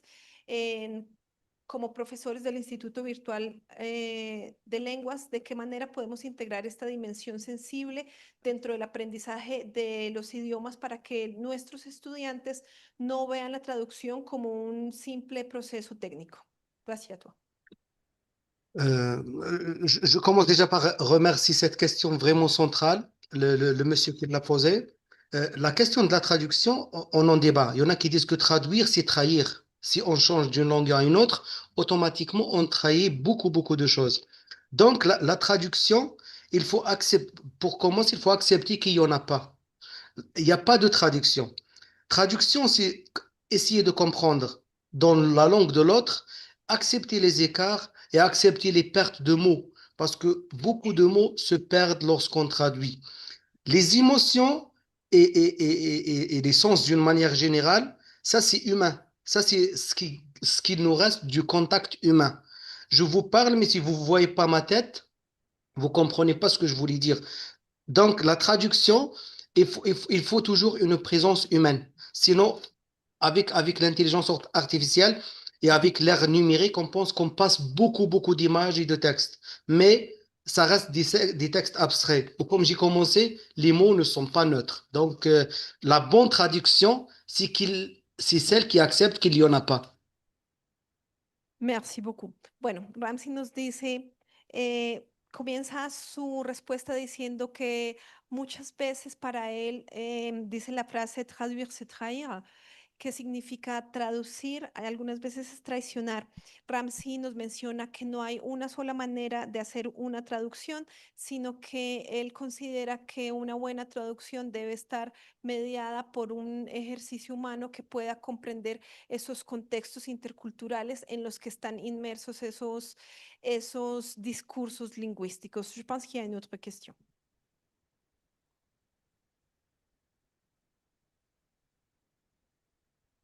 Salut Ramsey. Plus qu'une question, je voulais te remercier pour, pour ton intervention et pour cette invitation précieuse à explorer les nuances des langues, à saisir la profondeur des cultures et à reconnaître la rigueur presque invisible qui soutient chaque acte de traduction.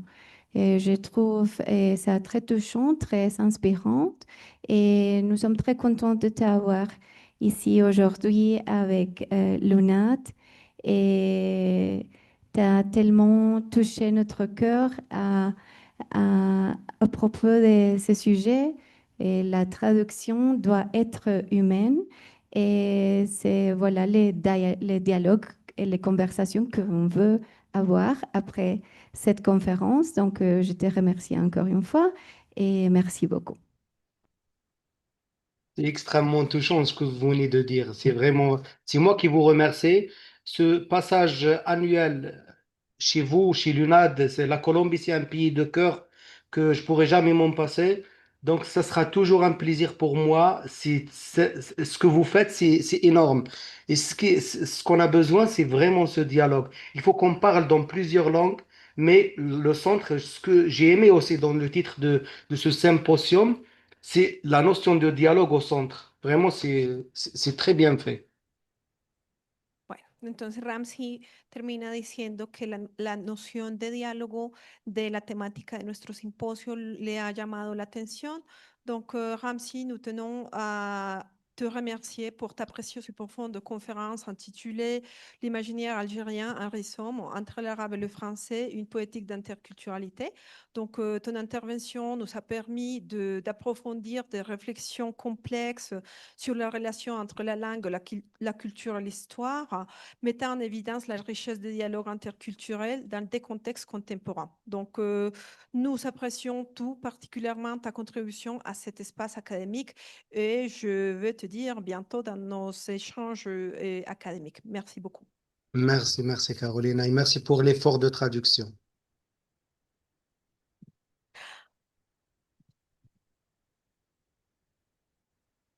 Agradecemos al doctor Ramsey Doucy por su valiosa y profunda ponencia, L'imaginaire algérien en rhizome entre l'arabe et français, une poétique d'interculturalité. Su intervención nos ha permitido adentrarnos en complejas reflexiones sobre la relación entre la lengua, cultura e historia, evidenciando la riqueza de los diálogos interculturales en contextos contemporáneos. Valoramos especialmente su aporte a este espacio académico y su contribución al fortalecimiento de una mirada crítica y plural en la enseñanza y comprensión de las lenguas. Continuamos con la presentación de nuestro tercer y último taller del día titulado Voces olvidadas, mediación intercultural y traducción de escritoras francófonas del siglo XIX a cargo de Reina Esmeralda Romero Guzmán desde México, en modalidad virtual. Esmeralda Romero es licenciada en Lenguas Modernas por la Universidad de La Salle Bajío, cuenta con un máster en Estudios Hispanoamericanos por la Universidad de Bordeaux-III y una especialización en traducción literaria. Su trayectoria profesional se ha centrado principalmente en la docencia de idiomas y en la enseñanza de la literatura francesa. Ha participado en el programa de intercambio de profesores de la Secretaría de Educación Pública en Francia, donde impartió cursos de lengua española y cultura mexicana. Asimismo, es miembro de la Asociación Mexicana de Traductores Literarios, AMETLI. Su trabajo actual se enfoca en la literatura del siglo XIX escrita por mujeres francófonas, desarrollando un proyecto que articula literatura, género e interculturalidad con el propósito de rescatar y visibilizar voces históricamente olvidadas. Esmeralda, te damos la bienvenida a este espacio y es para nosotros muy grato poder contar con tu presencia en este momento. Sabemos que andas en horario laboral en México, pero agradecemos realmente que nos hayas dado este espacio. La parole est à toi.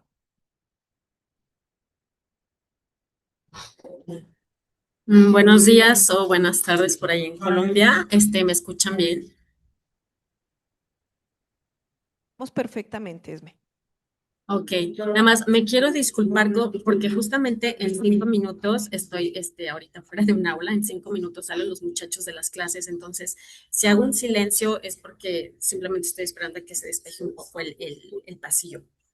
Bueno, pues muchísimas gracias por esta invitación. Es para mí realmente un honor estar aquí con ustedes compartiendo el día de hoy acerca de la labor del traductor literario, que como mencionaron en la ponencia anterior, pues vamos a ver que el rol del traductor no es necesariamente trasvasar palabras, ¿no? De una lengua originaria a una lengua meta, sino que es también adentrarse en este papel que tenemos nosotros los traductores literarios como agentes culturales, como mediadores interculturales.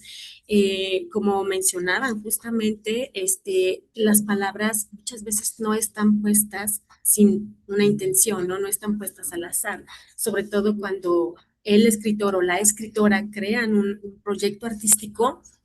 Muchas veces hay que elegir correctamente estas palabras. Entonces, de ahí que muchas veces a los traductores se nos acuse un poco de traidores, ¿no?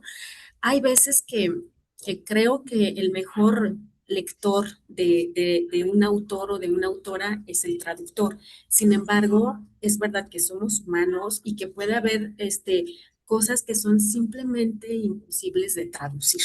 Entonces, creo que hay que aprender a vivir y a sobrevivir con ello y tratar de dar lo mejor que se pueda de nosotros, ¿no? A la hora de enfrentarnos a un texto que va a tener distintas problemáticas.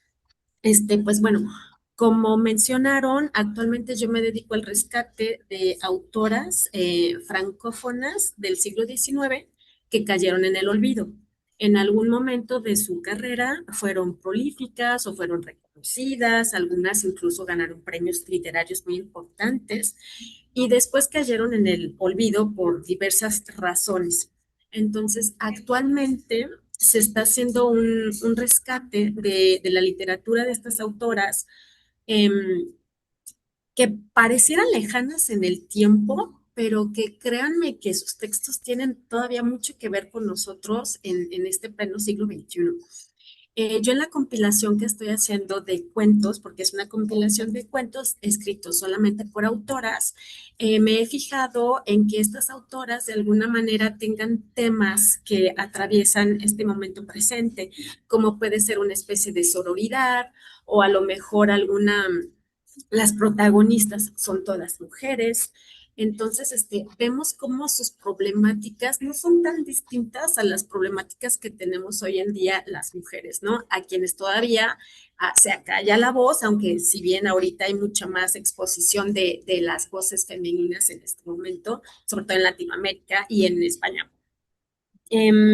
Pues bueno, entonces, la autora que yo les quiero presentar, les voy a compartir pantalla. Denme unos minutos, por favor. Es una autora francófona, se llama Rachilde, pero permítanme. Seas por acá, podemos también compartir pantalla, Esmeralda. Ah, ya. Perdón, Bárbara. ahí ya se ven, ¿verdad? Ok, a ver. Sí, ya sé. Voy a cambiar un momentito, a ver, déjenme ver si, creo que así se ve mejor. Ahí, perdón, ya no los puedo ver en pantalla, pero están todos ahí en la fotografía de Agashilda. Estamos viendo a Rachilde. Gracias. Miren, entonces, esta es la autora que yo les voy a compartir el día de hoy. Ella es de finales del siglo XIX. Es una autora que nace en París y que se dedica sobre todo a cultivar el género del simbolismo y del decadentismo francés. Entonces ella tiene grandes influencias de autores como Charles Baudelaire, pero incluso de Victor Hugo también. Ella se rozó en ese momento con los círculos literarios más importantes de la época. digamos que pertenecía a una clase ciertamente pues burguesa que le permitía a lo mejor desarrollar sus textos y exponerlos. Ella, pues fue muy controversial en su época. Fue una mujer que cruzó barreras, que irrumpió. No solo porque era una mujer que escribía en la época, y antes no eran muchas las mujeres que lo hacían, porque estaban limitadas o encorsetadas a un rol bastante claro que tenían todavía en el siglo XIX. Entonces ella transgrede no solo de esta manera, sino que con los temas que empieza a abordar, hace realmente una transgresión porque ella, muchos de sus temas habla de, por ejemplo, son textos como en doble sentido, tienen unos tonos como más sensuales, pero son muy disfrazados. Entonces, un momento, por favor, porque no sé si se escucha mucho ruido, me dicen. No Es escuchamos que justo casi están ruido. saliendo, No, perdónenme. no hay ruido, no escuchamos interferencia alguna, Ok, Esmeralda, tranquila. gracias. Entonces continúo. Bueno, el cuento que yo les voy a presentar se titula La muela. Es un cuento corto, es un cuento de tono decadentista. El decadentismo, solo para ponernos un poquito en contexto, habla de cómo el ser humano se acerca al final de sus días, como la cana que te sale por primera vez, un diente que se te cae, pueden ser los indicios de cómo uno se va acercando a esa decadencia humana a la que todos vamos. Entonces ella en este cuento retrata a la protagonista justamente con un primer indicio de que se acerca la vejez y con ello la muerte, y pues nos ponen un viaje un poco aquí de sus sensaciones, de sus imágenes, de lo que ella ve. Y es un cuento muy interesante que a pesar de que es ya bastante, ya tiene sus años, creo que sigue siendo muy ágil a la hora de leerlo. Y entonces, miren, para este pequeño taller, es un micro taller realmente, he preparado 3 problemáticas. Sin embargo, no sé si tendremos tiempo de ver las 3, así que me voy a enfocar únicamente en 2 para poder profundizar debidamente y que ustedes se lleven una idea mucho más clara, ya en práctica, lo que significa ser esta gente, pues, intercultural, ¿no? Que somos los traductores. Entonces, les explico la dinámica, es muy sencilla. Van a ver que en la pantalla he puesto un fragmento del cuento y dentro del fragmento hay 2 opciones a elegir para colocar ya sea una palabra u otra. Quisiera que me dejaran en los comentarios si están conectados en línea por la palabra que ustedes se decantarían. Si están en presencial, solo levantar su mano si se decantan por alguna opción o por otra. Entonces, aquí les comparto el primer texto. Todos los problemas que yo elegí, estos 3 problemas, son todos en cuanto a la elección lexical. Obviamente hay muchos otros problemas a los que se a los que se enfrenta un traductor. Perdón, solo para checar, ¿están en la diapositiva donde dice problema 1? Sí, en donde dice polisemia y desambiguación, Esmeralda. Sí, muchas gracias. Entonces, vemos que el traductor se va a enfrentar a distintos problemas, no solo de léxico. Yo aquí elegí únicamente de léxico por acotarnos un poco también al tiempo y porque quede lo más claro posible, pero hay problemas que atañen más hacia, por ejemplo, la sonoridad, la fonética. Si estoy traduciendo un poema y tiene cierta versificación, cierta rima, ¿cómo la reproduzco yo en español, no? O en castellano. Si juega con el sonido S, porque a lo mejor emula la onomatopeya, el viboreo, el sonido del viboreo, ¿no? ¿Cómo lo reproducirías tú, no? A veces hay cosas que definitivamente son imposibles de salvar, pero se tratan de compensar de otras maneras. Aquí, sobre todo, en este texto, que es puramente narrativo, un problema al que me enfrenté es la elección lexical. Ahorita van a ver por qué. Bueno, la primera palabra y mi primer problema fue justamente el título, que se llama la don. tal cual, como está ahí escrito en la pantalla, que significa en español diente o muela. Ustedes pensarán, a lo mejor diente y muela no es muy diferente. A lo mejor da un poco igual. Si pongo una u otra, quizá no afecte tanto. Pero miren, yo les leo esta frase y ustedes, por favor, apóyenme levantando su mano, aquellos que se decanten por diente y o que se decanten por muela. Si están en línea, nada más déjenme por ahí la palabra, por favor. Bueno, dice, tomó la galleta, la metió en su boca y sintió que un diente se le caía.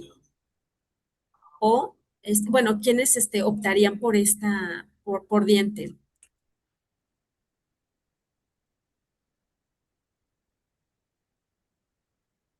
Leo la segunda opción. Tomó la galleta, la metió en su boca y sintió que una muela se le caía. En YouTube Esmeralda tenemos las dos versiones. Hay una participante que dice muela y hay otra participante que dice diente. Ok, es lo que, gracias por transmitirme el mensaje, Caro.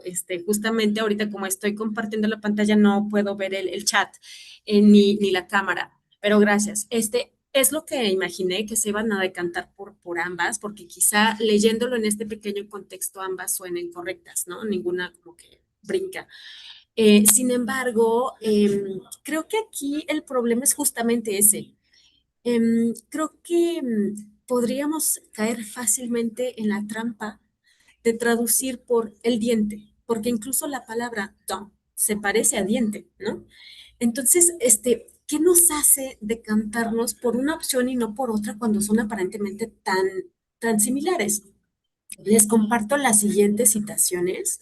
Al, Confieso que al inicio yo traduje simplemente por el diente. Hago una traducción, digamos como en una especie de borrón, de sucio, y ya después voy desentramando, ¿no? Como deshilando el texto. Entonces, al ir deshilando ese texto, encontramos acciones que son muy concretas que hacen las muelas, justamente. Como esta, dice, al triturar la galleta sintió algo duro, justamente con la acción triturar. Lo hacemos con nuestros dientes, que también se llaman dientes posteriores, que son las muelas, no con los iniciales. Digo, pudiera ser el caso de que muerdes una galleta y se te cae un diente si es que tienes algún padecimiento, pero si estamos hablando de una cuestión de edad, de envejecimiento, lo que suele caerse primero o picarse, ¿no? Como decimos en México, se picar una muela es cuando te sale esta caries, es con el tiempo justamente. Esa es una, para apoyar a mi teoría que era más bien una muela. Después dice otra citación, palpa allí por un costado, un poco detrás de la sonrisa y comprueba que hay un agujero. Al hacer este gesto de sonreír, justamente las comisuras se van hacia la parte final y enseguida el agujero que sigue es justamente la cavidad torácica. Entonces nos manda realmente hacia la parte posterior de la boca donde se encuentran las muelas. Y ya nada más para rematar, tenemos el último fragmento que dice así, con la punta de esa lengua afilada, explora insensatamente en ese oscuro rincón de la mandíbula. Con esta palabra ya tan técnica mandíbula, tenemos que todo está pasando acá. Entonces es importante que el lector empiece a construir las mismas imágenes que lee un lector francófono en su lengua. Entonces, esta fue mi conclusión para esto. Avanzamos al siguiente problema. En el problema 2 es la misma dinámica. De nuevo nos enfrentamos a una palabra que es dressoir. Dressoir se puede traducir como alacena o trinchador. No sé muy bien si ustedes vean en Colombia lo que es trinchador, porque esta palabra me supuso algunos problemas, pero les muestro las fotografías a lo que me refiero. En México, trinchador es lo que vemos a la izquierda, este mueble café que exhibe los platos y que se utiliza justamente para eso, como una especie de vitrina, de exhibidor.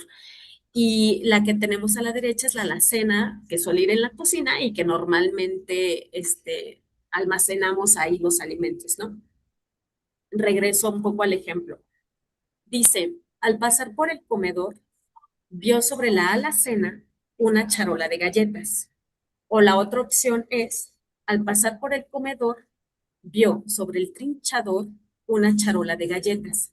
Por favor, si me pueden apoyar, si algunos se decantan por la palabra alacena, o si me puedes avisar, Caro, nada más si hay alguna inclinación marcada, alacena, por favor.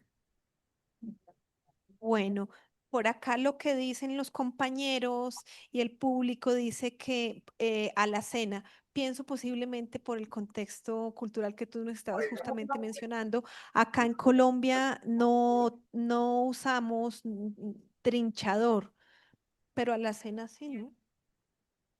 Pues entre Ok. las dos, que son un poco raras para el público en general, pre- prefieren a la cena y dicen que es una palabra de uso poco frecuente. Alacena es poco frecuente para ustedes. Sí, y ¿Qué trinchador suelen sí. decir? Compártanme. Nos quedamos con alacena. Ok.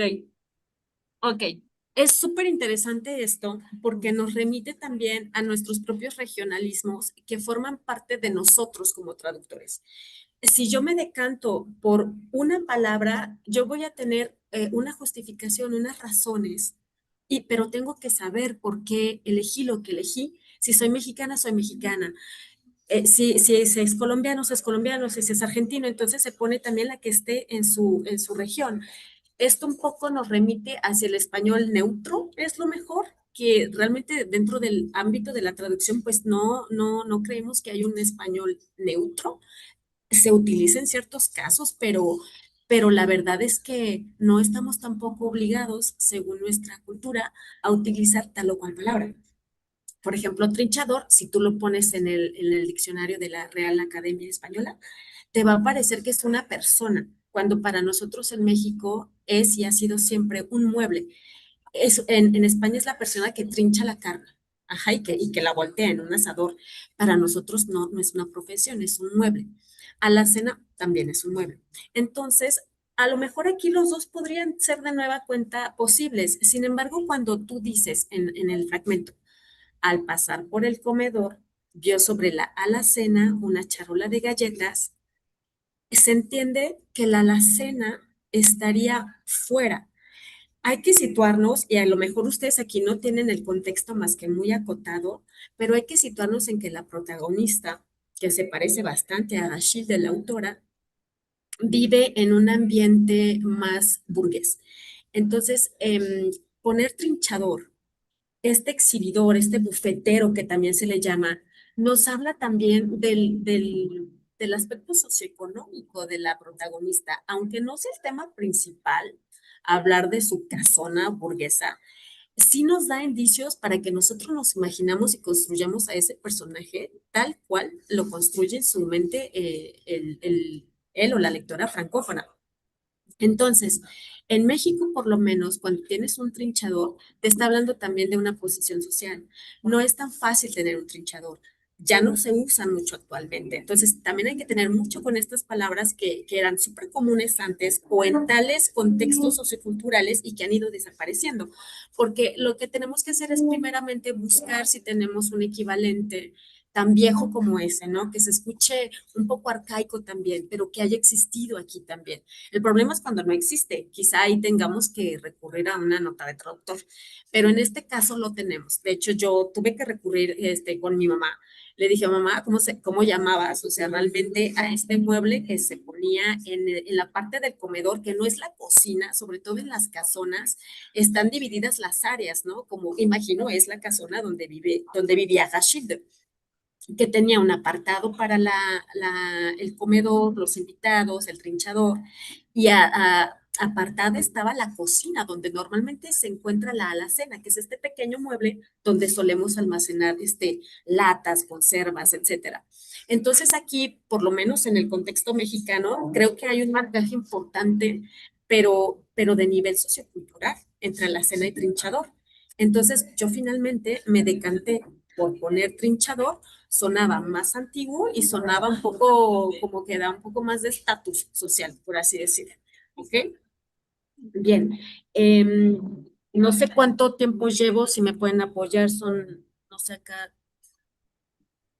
Si tengo todavía tiempo del tercer. Esmeralda, nos dicen que quedan 7 minutos y aprovecho para comentar lo que están diciendo a través de YouTube sobre la ponencia sobre el taller que estás compartiendo con nosotros. Hay 5 votos para Alacena. Y un comentario que menciona, es muy interesante la profundidad que dedicas a la traducción de una sola palabra y todas las reflexiones que surgen de ese proceso. Es algo muchas veces que pasamos por alto cuando usamos IA. Muchas gracias por el comentario. Creo que es importante también voy a ir cerrando porque no creo ya ahondar en el tercer problema, me va a llevar más de 10 minutos seguramente. Pero creo que tienen la idea principal, ¿no? Que es, creo que es importante también educarnos como lectores, por así decirlo, a exigir buenas traducciones. A veces sin ser traductor, sin ser profesional de las lenguas, uno como lector, por el simple hecho de que gusta de la literatura, puedes leer ciertas ediciones que te parecen difíciles de entender, pero a veces el lector no sabe si es porque se deba a un estilo decimonónico en este caso, o porque sí, o porque la traducción está un poco descuidada.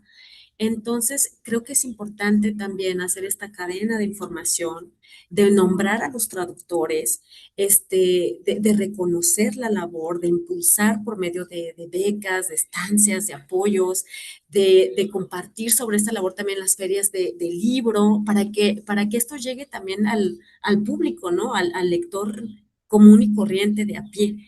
Que también tiene derecho a tener buenas traducciones, sobre todo ahora que está tan en boga esta polémica con las inteligencias artificiales y a veces es muy fácil ahorrarse algunos pesos como editores y pasarlo por un traductor que no va a tener la sensibilidad de distinguir entre estos marcajes que son tan importantes, ¿no?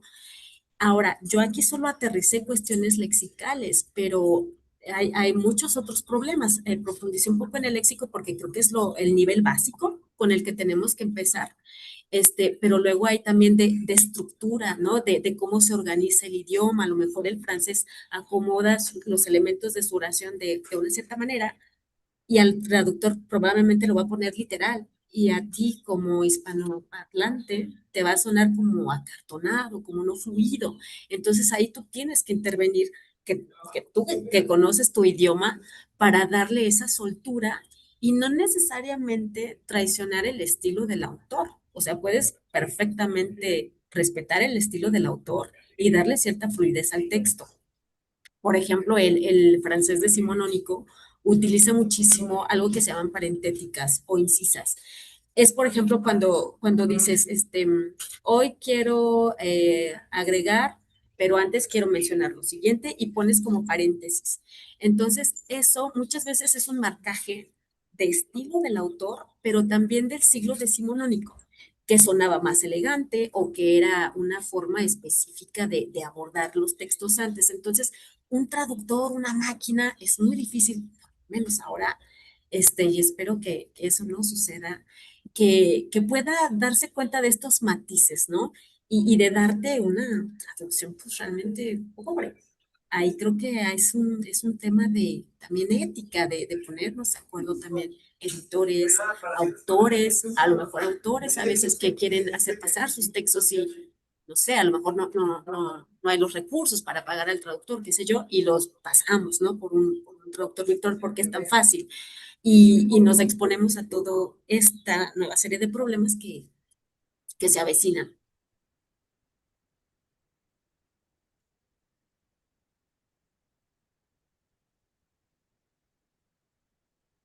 Listos. Entonces, Esmeralda, agradecemos la intervención. Dijiste que el último nos lo dejas para una próxima oportunidad, porque quedamos Sí. con ganas de saber muchísimo más sobre esas autoras francófonas, particularmente decimonónicas, con las que tú has venido trabajando. No sé si posiblemente en el público haya alguna pregunta. sino pues sí me gustaría, mientras surge algún tipo de reflexión, hablar sobre esos ejemplos que tú nos estabas dando, ¿no? Sobre la alacena o el trinchador. Nosotros acá en Colombia no estamos tan relacionados con el trinchador, pero también reflexionaba sobre la importancia de saber escoger y la responsabilidad que tienes, por ejemplo, tú al traducir esos textos, ¿no?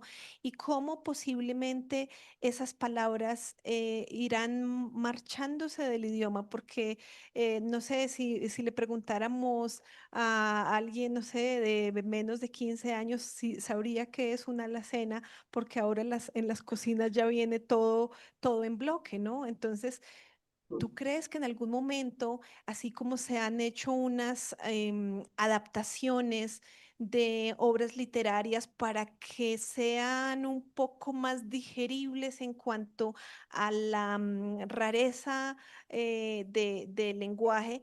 ¿Tú crees que posiblemente más adelante digan pasó por el mueble la cocina o que realmente más bien nosotros tengamos que adaptarnos o que haya una nota en pie de página diciendo no, a la cena era un mueble que solía utilizarse para lo que tú nos explicabas, que es muy interesante contextualizar también cómo una frase habla de un contexto histórico, ¿no? Sí, ay, qué pertinente esta pregunta, porque es verdad que el lenguaje siempre está en constante movimiento, ¿no? Y es inevitable que evolucione. Sin embargo, creo que, a ver, habría que ver, porque si tú vas a adaptar, por ejemplo, para un público infantil o lo vas a regionalizar, tratando de traslapar las problemáticas, a lo mejor francófonas, a las de ahora, estarías haciendo como una adaptación, como otra versión. Y ahí pues totalmente se vale utilizar otro tipo de palabras mucho más acordes. De hecho, se hace y se ha hecho desde hace mucho tiempo, ¿no? Para los cuentos infantiles, para cierto cine y justamente para que sea un poco más digerible para las personas.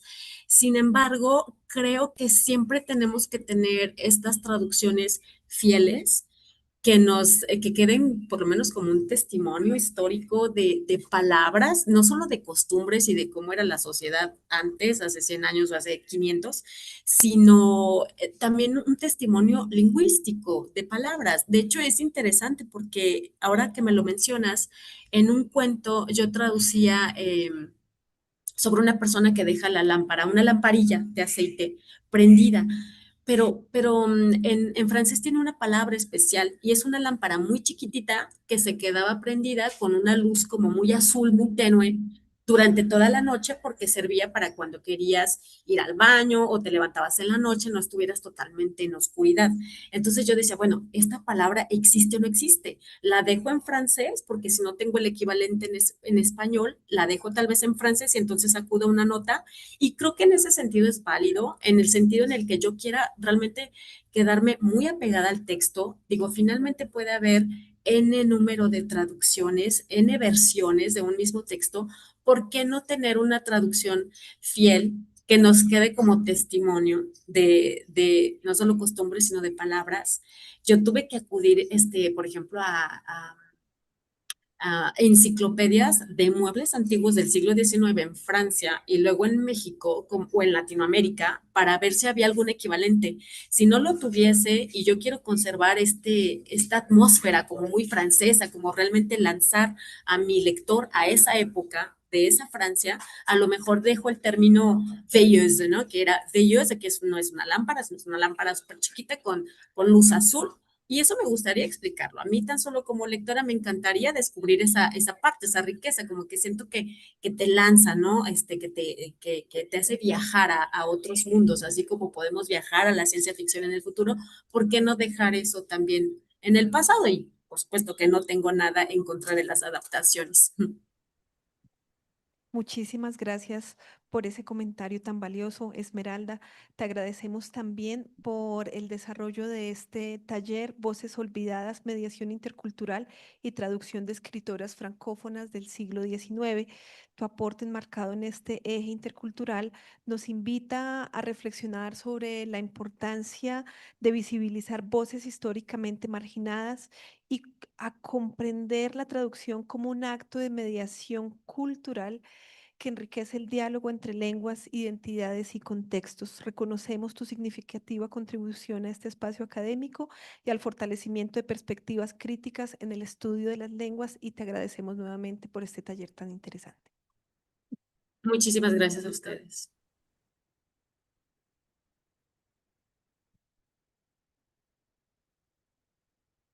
Estimado público, hemos llegado al final de esta enriquecedora jornada académica. Procederemos con el reconocimiento. Espera un segundo. Ya. Continuamos. Ok, le damos precisamente un gran valor a su participación y a los significativos aportes compartidos en este espacio de diálogo y reflexión y construcción colectiva de conocimiento. Agradecemos profundamente a cada uno de ustedes por hacer parte de este encuentro que ha fortalecido nuestras perspectivas en torno a la enseñanza y el aprendizaje de las lenguas en contextos contemporáneos. Confiamos en que las ideas, experiencias y aprendizajes aquí compartidos continúen proyectándose en sus prácticas académicas y profesionales.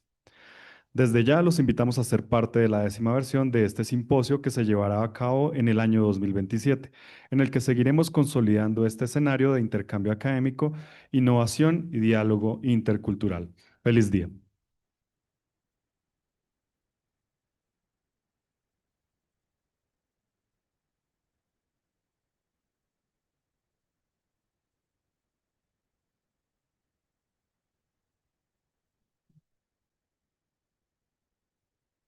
¿Confirma? Bueno, finalizamos esta maravillosa sesión. Quiero tomar un momento para agradecerle a cada uno de los docentes del Instituto Virtual de Lenguas de la zona Centro Boyacá, quienes nos acompañaron en toda la preparación de este evento.